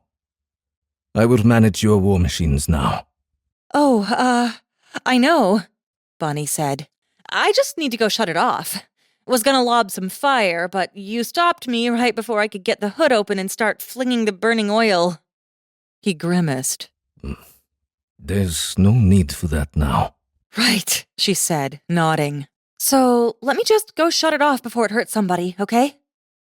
He gave her a long look like he didn't quite trust her, but then glanced at the stairs.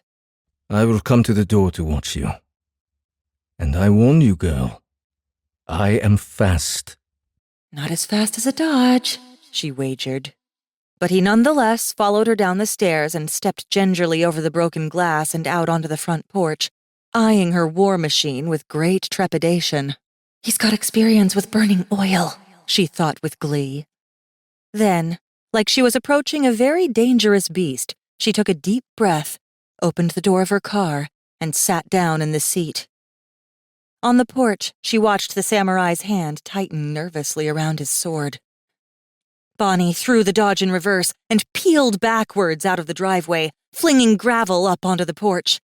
She saw just enough of his face to see him register surprise before she twisted in a 3-point turn, rammed the car into drive, spun the wheel, and hit the accelerator to the floor.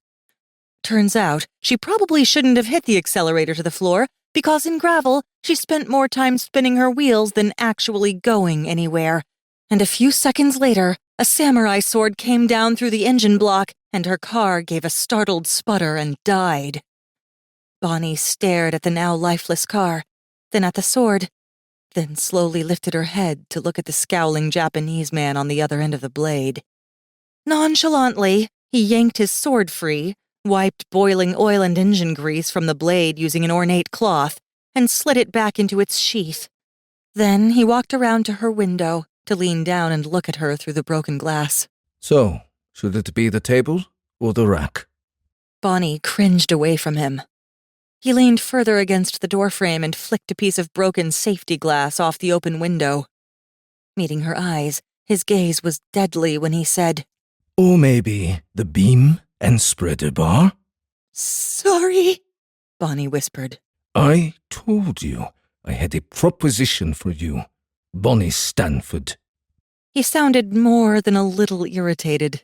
By now, even your mindless feminine nature should have understood I don't intend to harm you. She narrowed her eyes at him. "Who the hell are you calling mindless?" He gestured at the Dodge Dart, which was even then beginning to send up little puffs of steam and smoke through the brand-new exhaust vent he'd created with his blade. I gave an oath of royalty, and you tried to run. He growled. Do you know how shameful that is for me? "An oath of—" Suddenly, Bonnie remembered fidgeting as he put his forehead to the floor at her feet. "Dude, no!" She swallowed hard. "Look, no offense, but you creep me the hell out. And it's not just 'cause you're naked and you ran down my car and put your sword through the engine block. Your eyes were glowing. And you're a guy. I got a thing against guys. They kind of make my stomach turn, okay?" He gave her an amused grin. Oh? Why is that? Suddenly, she had a flash of a memory, very brief, of needing help with her geometry homework one night when she was in middle school and opening her parents' door to find her father's naked hips thrusting against the rump of a helpless, sobbing woman folded over an A-shaped frame that held her arms and legs in place. "Oh, fuck," she whispered. She remembered watching him yank those weird fangs out of her sides and bellowing at her to shut the door and come back when he wasn't busy. "Oh, fuck," she said again. Masaaki squatted beside the car and gave her a considering look over the rim of the broken window. You're pale. "I don't feel so good," she said softly, trying to force that memory back to the cellar from whence it had come. Unfortunately, with the first memory wrenched to the surface in her parents' suite, the mental room that she'd used to secure all those nasty occurrences had stubbornly reappeared in a visible corner of her mind, and she knew there were more where those two had come from. A lot more. Her shrink had told her this might happen, that she'd had some weird, repressed memories of something keeping her from wanting to get close to a guy. The shrink had postulated that she'd been sexually molested as a child, and she had given Bonnie her card, saying that if any of those repressed memories ever resurfaced, to call her immediately so they could talk about it. "Nope, sorry, Nancy. Just walked in on my parents a few times. No big deal." What's wrong? The naked Japanese man started fumbling with the latch to her car door, sounding concerned. "Oh, God, just go away for a few minutes, okay?" She pushed the locking button. Masaaki hesitated, frowned at her, frowned at the button, and then she watched the cogs in his mind turn as he unlocked it. Monkey see, monkey do, Bonnie thought, ridiculously. She tensed as he worked the latch with a click and pulled the door carefully open, revealing his squatting, naked, muscular body on the other side. Then the bands of metal on his arms and legs sparked a memory, and again she was inundated with a flood of images she would have much rather left buried. A girl kneeling on the bathroom floor, wrists bound to her ankles, a leather leash draped over the towel rack as her parents showered. She'd turned to give Bonnie a terrified look over her shoulder through the steam filling the bathroom, her pupils shaped like barbells. She'd had the stubby tips of horns growing from her temples. She'd been utterly naked, and younger than Bonnie now, and there'd been a bowl placed on her knees under her chin, a small cut in her throat. Dreams, Bonnie thought, horrified. Those were dreams. She'd even told her shrink some of her dreams, further confirming her shrink's assumption that they were some twisted mental reflection of some other horror buried beneath. Little did she know, Bonnie thought ridiculously. I'm really sorry for what they did to you, Bonnie said. Really, really sorry. He continued to squat beside her in the gravel of the driveway, meeting her eyes. After a moment, he made one of those dismissive Asian grunts and shrugged. Then he bent and picked up a jagged piece of crushed granite and began rolling it over in his big fingers. You said you could get the collar off. Bonnie swallowed, hard. Just the glow from his eyes had hurt. Without looking at her, he said, What better way to stop a vampire lord from claiming you than to have a full-blood Yatagarusu as a manservant? It almost sounded like a plea. Bonnie winced. Slowly, he looked up at her, tightening the stone into a fist. You're unwilling to take it off. He didn't sound surprised. He sucked in a deep breath and let it out slowly, watching her. It is because I had to chase you, isn't it? The glowy eyes didn't help, she squeaked, cringing into her seat. He made another rough Japanese grunt. Eventually, you'll learn to trust me, Wanko. Then he sighed and dropped the stone. Until then, I will live with your decision. Like she had told him he would wear Nikes instead of Reebok. He glanced over his shoulder toward the gravel road in the distance, which an old truck had just rumbled down. Probably belonging to the drunk neighbor with the yard full of sled dogs a few miles up the mountain.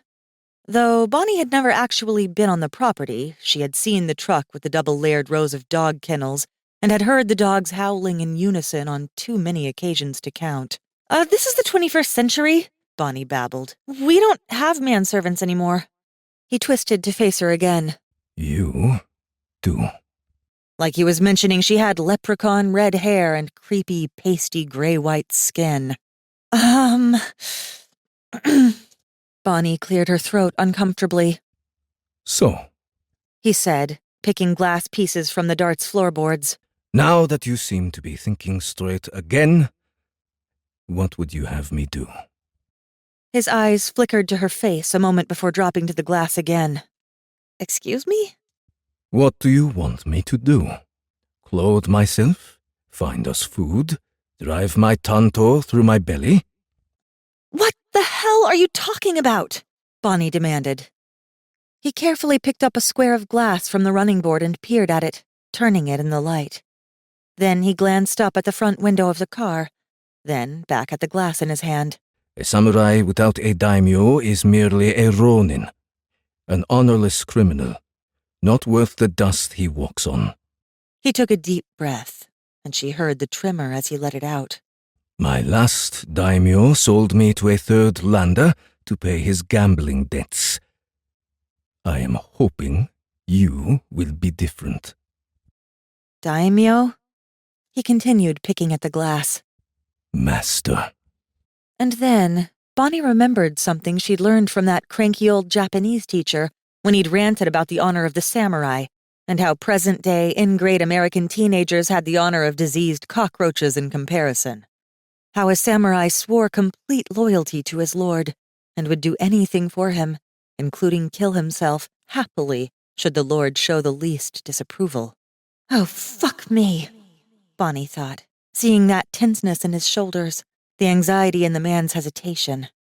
Then, even as his eyes were widening, and before he could take that as an invitation, she said, You have to do what I say? He stiffened and his fingers stopped moving on the glass. Very slowly, he looked up at her. My honor is stained enough that, to disobey so soon after making my oath, I will have to repair it with my sword. Very grudgingly, he said. Though there is much more to being a daimyo that I will have to teach you. Yes, at the crudest, most basic level, I do have to do what you say. Bonnie swallowed hard. Are you serious? He gave her a flat Japanese stare. I am naked before you, still wearing the shackles of my previous imprisonment. He flicked the glass away. Do I have any reason to lie? Odin's balls, Bonnie whispered. What would you have me do? He repeated, and there was desperation in his eyes, a need to have her agree to his service. Go inside, she blurted. Go sit on the couch and watch TV or something. Stay there until I come get you. Let me think. His face fell, and for a moment she thought he would ignore her. Then, grunting, he got to his feet, made a strange flat-backed bow, and walked back to the house. Just like that. After chasing her around the yard and house like a madman, he'd just walked off. This could not be happening. Bonnie stared at the door, which she shut behind him, then at the road. She was pretty sure that if she wandered off now, he wouldn't follow her. Chapter 5. Honor. Masaaki picked a spot on the dark wooden floor in the center of the largest room and knelt, then sat on his ankles in seiza. Taking a deep breath, he picked up his tanto from where it lay beside his leg and carefully set it out in front of him. He had known, the moment she told him to go back into the house, that she would take the opportunity to flee. She was young, untrained, and he'd scared her. He'd been so desperate to swear his service to this honorable creature of the night, the first one he'd met in almost 700 years, that his passions had overwhelmed his control, and she'd triggered the Hikari for the first time in as long as he could remember. Twice. So many times, strapped to his captor's cruel devices, Masaaki had wished for the Hikari to rise within him, so he could at least give them a taste of the pain that they delighted in giving him. Yet for centuries, nothing. No matter his anger or his fear, the ensorcelled steel kept it at bay. Then, twice in one night, the Hikari had risen despite the constraints of the collar, and he had scared and hurt the one who had freed him. The ancestors were playing a cruel joke, offering him this new life to repair his honor, then yanking away his control so he frightened her away. Ducking his head, hands on his thighs, Masaaki looked down at his tanto. It would be difficult for a yatagarasu to seppuku, but the vampire's house had been filled with heavy black curtains, and he picked a dark spot on the floor where the light of the sun should not penetrate. Dying then would only be a matter of time. Time and honor. Whether he would be able to keep himself from crawling out of the darkness to greet the dawn, however, was a nagging worry that Masaaki had been dreading since becoming samurai. For others, once that first thrust was made, the cold steel entering the stomach, slicing against the spine, there was no going back. From that point, they would either die with honor or without it. For Masaaki, all he had to do to survive was find a source of light. The temptation to survive disturbed him. All those centuries he had wanted to live. One of the very core tenets of Bushido. The true warrior's purpose was to die for his master and, as such, had no need or desire to live. To choose life, Bushido taught, was the way of a coward. And Masaaki had begged for life. Many times. Yes, it would have been the Jumanjigiri, the cross-shaped cut. With his latest daimyo abandoning him rather than stand his presence, nothing less would ease that shame. Masaaki waited until the light of dawn had just begun to rise on the horizon, his knees going numb on the hardwood floor. The longer he waited, the more he cursed his decision to make a woman, a mere girl, his daimyo. Women did not have the resilience of mind necessary to properly understand the finer aspects of honor and respect, courage or loyalty. 4 of the 7 core virtues of Bushido, so core to a daimyo's existence, and yet so impossible for a woman to understand. He had been such a fool to hope. He had seen in this vampire queen that one shining, breathtaking virtue, benevolence, and had forgot all else. But of course a woman was benevolent. It was the feminine nature. Any woman would have freed him in her place. He had sworn the oath of fealty to a woman simply because she was a woman. That disturbed him greatly. He had tried to make a woman a daimyo. It was ridiculous. That she had run from him at the very least should have told him she didn't have the courage to be commander and killer of men. Yet he had done it anyway, out of desperation not to be Ronin, to regain some of the honor he had lost.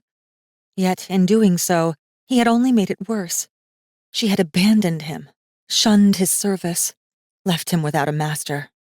Then, knowing that the vampire queen was certainly not coming back with the sunlight, Masaaki reached for the tanto. He would not be able to write his death poem, but as an abandoned Ronin, kneeling in a vampire's home, he doubted anyone would read it anyway. He had just unsheathed the tanto to begin the Jumanji-giri when he heard a sound on the front steps. He hesitated, frowning. Footsteps crossing the deck. A moment later, he heard a latch click and the front door slid open. The vampire stepped almost timidly into the room, the pupils of her yellow eyes dilating until all he could see was black.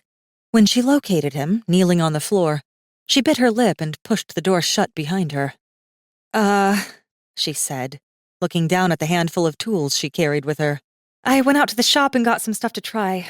I forgot to bring an extension cord, though, so we'll have to do this over by a wall. Very slowly, Masaaki put the tanto down. Uncomprehending, he eyed her armful of equipment warily. Do what, exactly? She glanced at him and swallowed. One of these should probably do it. It's probably gonna hurt like hell, though. It looks pretty tight. She gestured in his direction.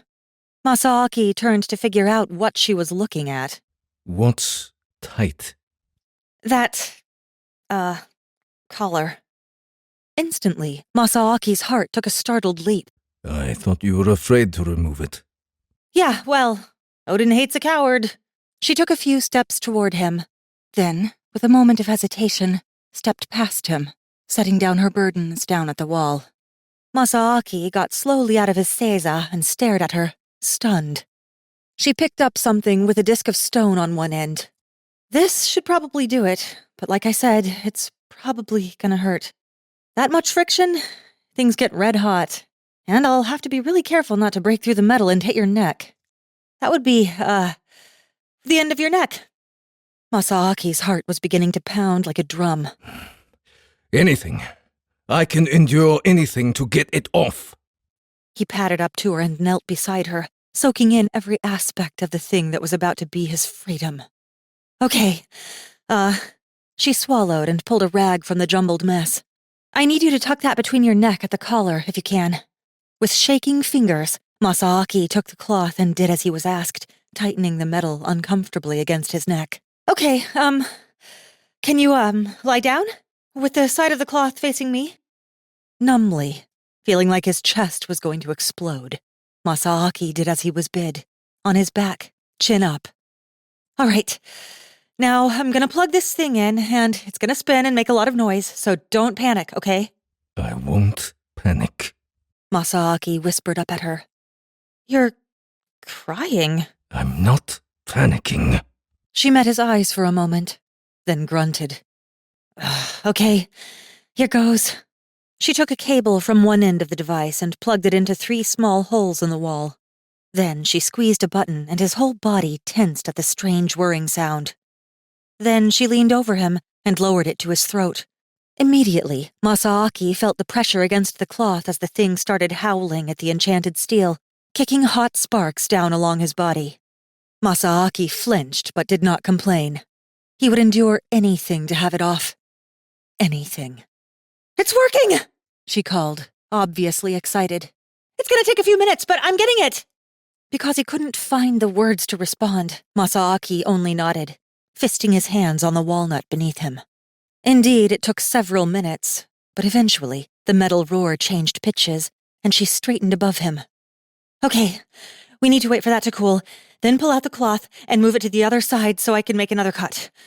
Give it like 10 minutes? Masaaki reached up for the cloth. Wait! She cried, reaching for his hand. It's going to be... He yanked the cloth, twisted the steel around until the superheated metal was searing the back of his neck, then tucked the cloth back into it. Cut it! Hot! Blinking down at him as if he'd just grown horns, she said, "It wasn't hot?" It's blistering my skin! Cut it! It was a good thing that she switched the device back on, because at that moment, Masaaki would have taken it from her and done it himself. When she lowered it back to the ensorcelled steel, he felt hot tears rolling down his cheeks. He endured the heat in the back of his neck and the sharp bite of the sparks as if they were happening in a memory. All he felt was the pressure against his neck, the way the collar was vibrating against his skin. Then the tool punctured through. Before she had shut off the device, Masaaki reached up, grabbed the metal on either side of the collar, and tugged it apart, then hurled it across the room. As soon as it left his skin, he felt the power of his hikari return in a flood. Like an ocean of living dust, pulsing, bouncing, all awaiting his redistribution. For her part, the vampire was shying away from him, hunching closer to the floor. Before she could get out of reach, Masaaki grabbed her silvery hand, pulled it out, and dipped his forehead to it. Still holding her slender fingers, he got to his knees, knelt in seiza, and bowed over her, touching her cool and sweaty fingers to his brow. She said, sounding timid. "I guess the shackle's next?" He couldn't reply. He just held her in gratitude, unable to speak. She looked like a deer with its leg caught in the mouth of a bear. "You said your name was Masaaki?" Masaaki hadn't realized he was weeping until he saw the puddle of tears under his face, staining the walnut. He took a shuddering breath, closed his eyes again, and let himself cry.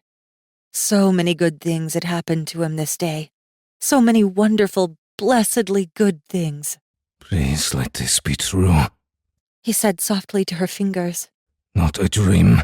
Please, not a dream. Dude, you're getting snot on my fingers. Masaaki laughed, despite himself, and released her hand. I suppose I was. Ew!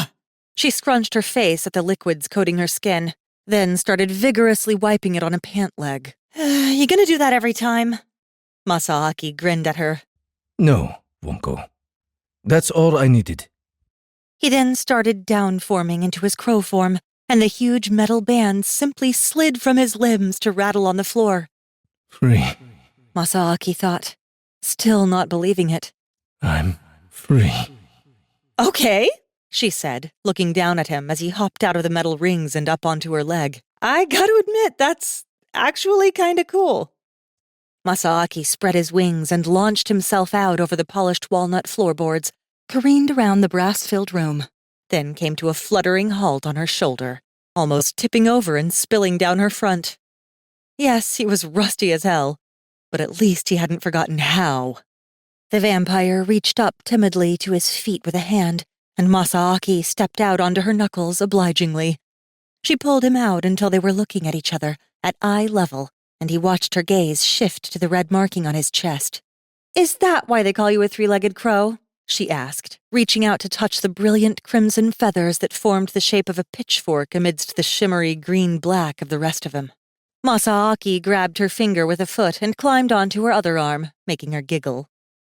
A little burst of happiness spread through him at the sound, and he suddenly felt compelled to play with her.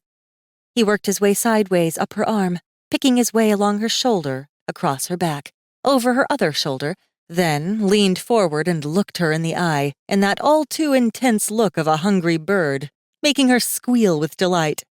He then walked down her other arm to her fist, spread his wings, and ducked in a bow. "You're cute," she said, grinning. "Cute, eh?" Wings spread, he hopped onto her head. "Hey now," she giggled. "My parents let me have a parrot for a while. I know what you guys do up there." Masaaki jumped down and upformed mid-fall, laughing. Do you now? Her smile disappeared as suddenly as it had come, and Masaaki's chest suddenly ached with a pang of disappointment. He had enjoyed her lack of fear of him. Apparently, his new daimyo found his bird form less threatening. Instantly, Masaaki wanted to go back. Clearing her throat, Bonnie turned to inspect a few bits of metal shavings that were dusting the floor. "We need to get you some clothes." she said. Carefully avoiding looking at him, she reached out and grabbed the fanny pack from amidst the shavings, unzipping it. She pulled out a note, frowning as she skimmed it. Then, before she could have possibly read it all, wadded it up and threw it aside. She looked pale. "Instructions on how to eat you without killing you," she said, swallowing hard, still not looking at him. My nakedness truly bothers her. Masaaki thought, surprised. Masaaki glanced down at himself. He vaguely remembered codes of conduct regarding when and how to wear clothes, though he'd been unclothed for so long that his nakedness was no longer noticeable to him. You are afraid of men without clothes? That seemed silly, considering what she was. She licked her lips. Well, it's not just men, but yeah. My shrink calls it a phobia. I think I saw a grand total of maybe 15 naked people before this, and it was when I did stupid stuff like accidentally do a Google search without the filter on. She cleared her throat uncomfortably. Or walked in on my parents. Oh. Masaaki would have happily downformed back to the three-legged crow to see that smile again. Unfortunately, he had no way to carry the three swords of his daisho in bird form. And while it was easy to make vampires scream with a strong hikari, it was easier to kill them by cutting off their heads. I need a kimono, he said. No. He frowned at her. No? Around here you wear stuff like t-shirts and blue jeans. You wear a kimono and people are gonna look at you funny. Let them, Masaaki said. I am samurai. I don't concern myself with the expectations of the peasantry. How about the expectations of the United States government? When they see you walking around with antique swords and a martial arts uniform and decide you've got to register as a deadly weapon. I am a deadly weapon. She rolled her eyes. Fine, dude. You can wear a kimono. I'll order you one off eBay. Then you can strut around in a man skirt all you want. It took him a moment to realize what she was talking about. Man skirt? You mean a hakama? Is that what they call it here? What, the funky pleated baggy pants that the kendo guys wear? Yeah, totally a man skirt. Okay. When you call your seamstress, tell her to bring extra cloth. I will need several man skirts, at least 3 kimonos, an obi, a couple changes of tabi, at least 2 sets of zori. Seamstress? She gave him a look like she didn't even know what the word meant. You mean a tailor? Somebody who fixes hymns and stuff? He frowned. Someone who makes your clothes for you. He gestured at the elaborate mansion around him. Surely you can afford someone to make your clothes for you. She blushed and glanced at the house as if it hadn't occurred to her. Well, I guess I could. I know where my parents keep their cash. Huge wads of it. A room of cash. You ever heard of anything like that before? I think the fuckers like to go swim in it, like on that show with the ducks. Masaaki nodded, having no idea what cash was, or why anyone would want wads of it, or what ducks had to do with the conversation.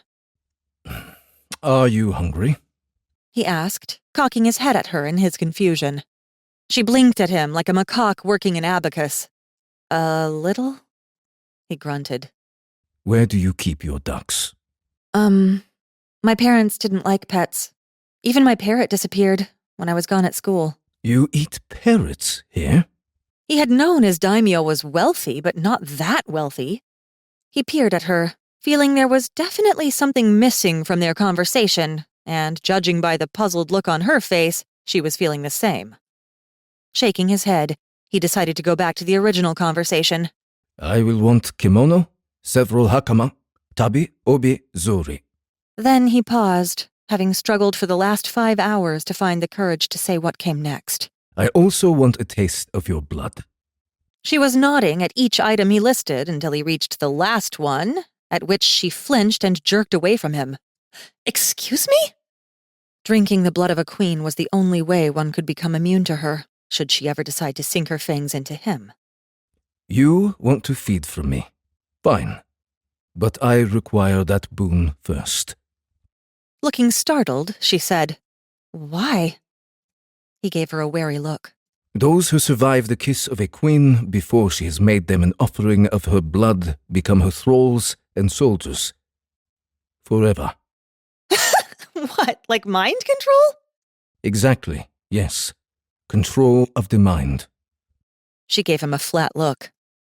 Please tell me you're kidding. I'll need to take the blood from a specific place on your wrist.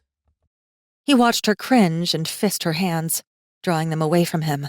How about we just can the blood drinking and call it even? I'll be gentle. Masaaki promised her. And then I'll allow you your first taste of yatagarsu, if you wish. Just blood, mind you.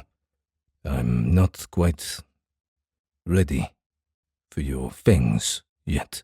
Just the idea left him shuddering inside, remembering how many times they'd been thrust into his body during some new torment, reaping his pain and terror like sponges soaking up water. She said softly. That yatagusu thing? That means I could walk in the sun?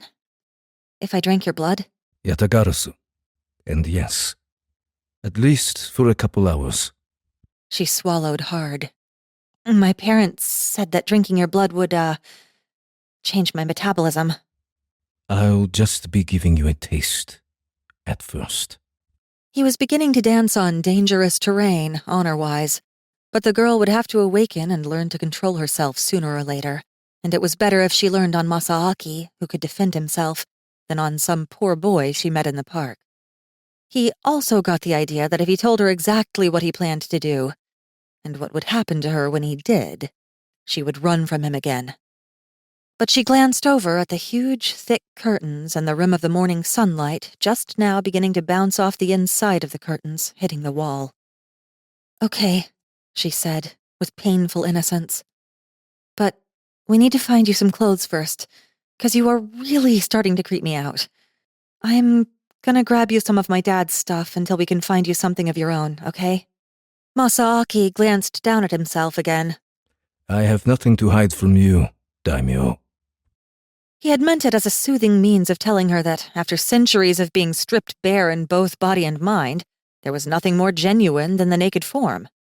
It was one of the few beneficial things that the vampires had done for him. As a samurai, a man's status had been largely based upon what he wore.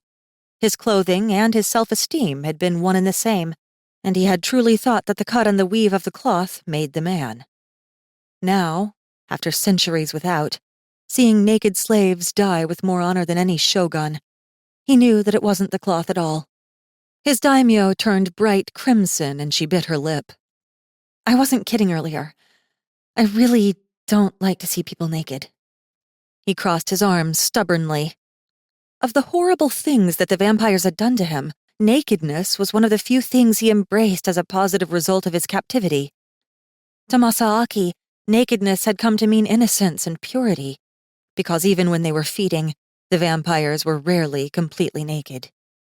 To Bonnie, he said, I haven't worn clothes except a few times in 7 centuries. I imagine that, after all this time, I'll find them uncomfortable, especially the tight, constrictive things that I saw your father wearing whenever I saw him clothed. My dad was about your size, she muttered. He'd at least have some jeans that would fit. Then he cocked his head at her. There's also the fact I'd simply rather not wear your father's clothes. She flushed again. Oh. He gestured at himself. Like I said, I have nothing to hide from you. There's nothing shameful in it, and I don't mind if you look. He would dress if she forced the issue, of course, but at the moment, he would rather not spend his first day of freedom looking like the vampire that had violated every part of his body in every conceivable way. I pledged my service to you, little Wonko. My body is your body. She blushed like an apple and got to her feet. Okay, I'll get you a towel. Masaaki sighed deeply, but his attention sharpened when she came back with a towel in one hand and a small paring knife and a glass in the other. She offered him the towel, and he distractedly wrapped the cloth around his hips, eyes fixed on the glass. It was the same kind he had seen her parents sip from, too many times before, and it unnerved him enough he found it difficult to speak. So, she swallowed hard, looking down at the tiny knife. She held them out with obvious reluctance. Just, please don't kill me, okay? She made a nervous sound. Seeing she wasn't going to try and order him to let her bleed him, Masaaki relaxed somewhat, and taking the tools, set them gently aside. I don't need a glass, Wonko. She peered at him like this was the point at which he told her, oh, by the way, he was really a vampire lord, and welcome to his dungeon. Before she could change her flighty female mind, Masaaki went and retrieved his Tonto,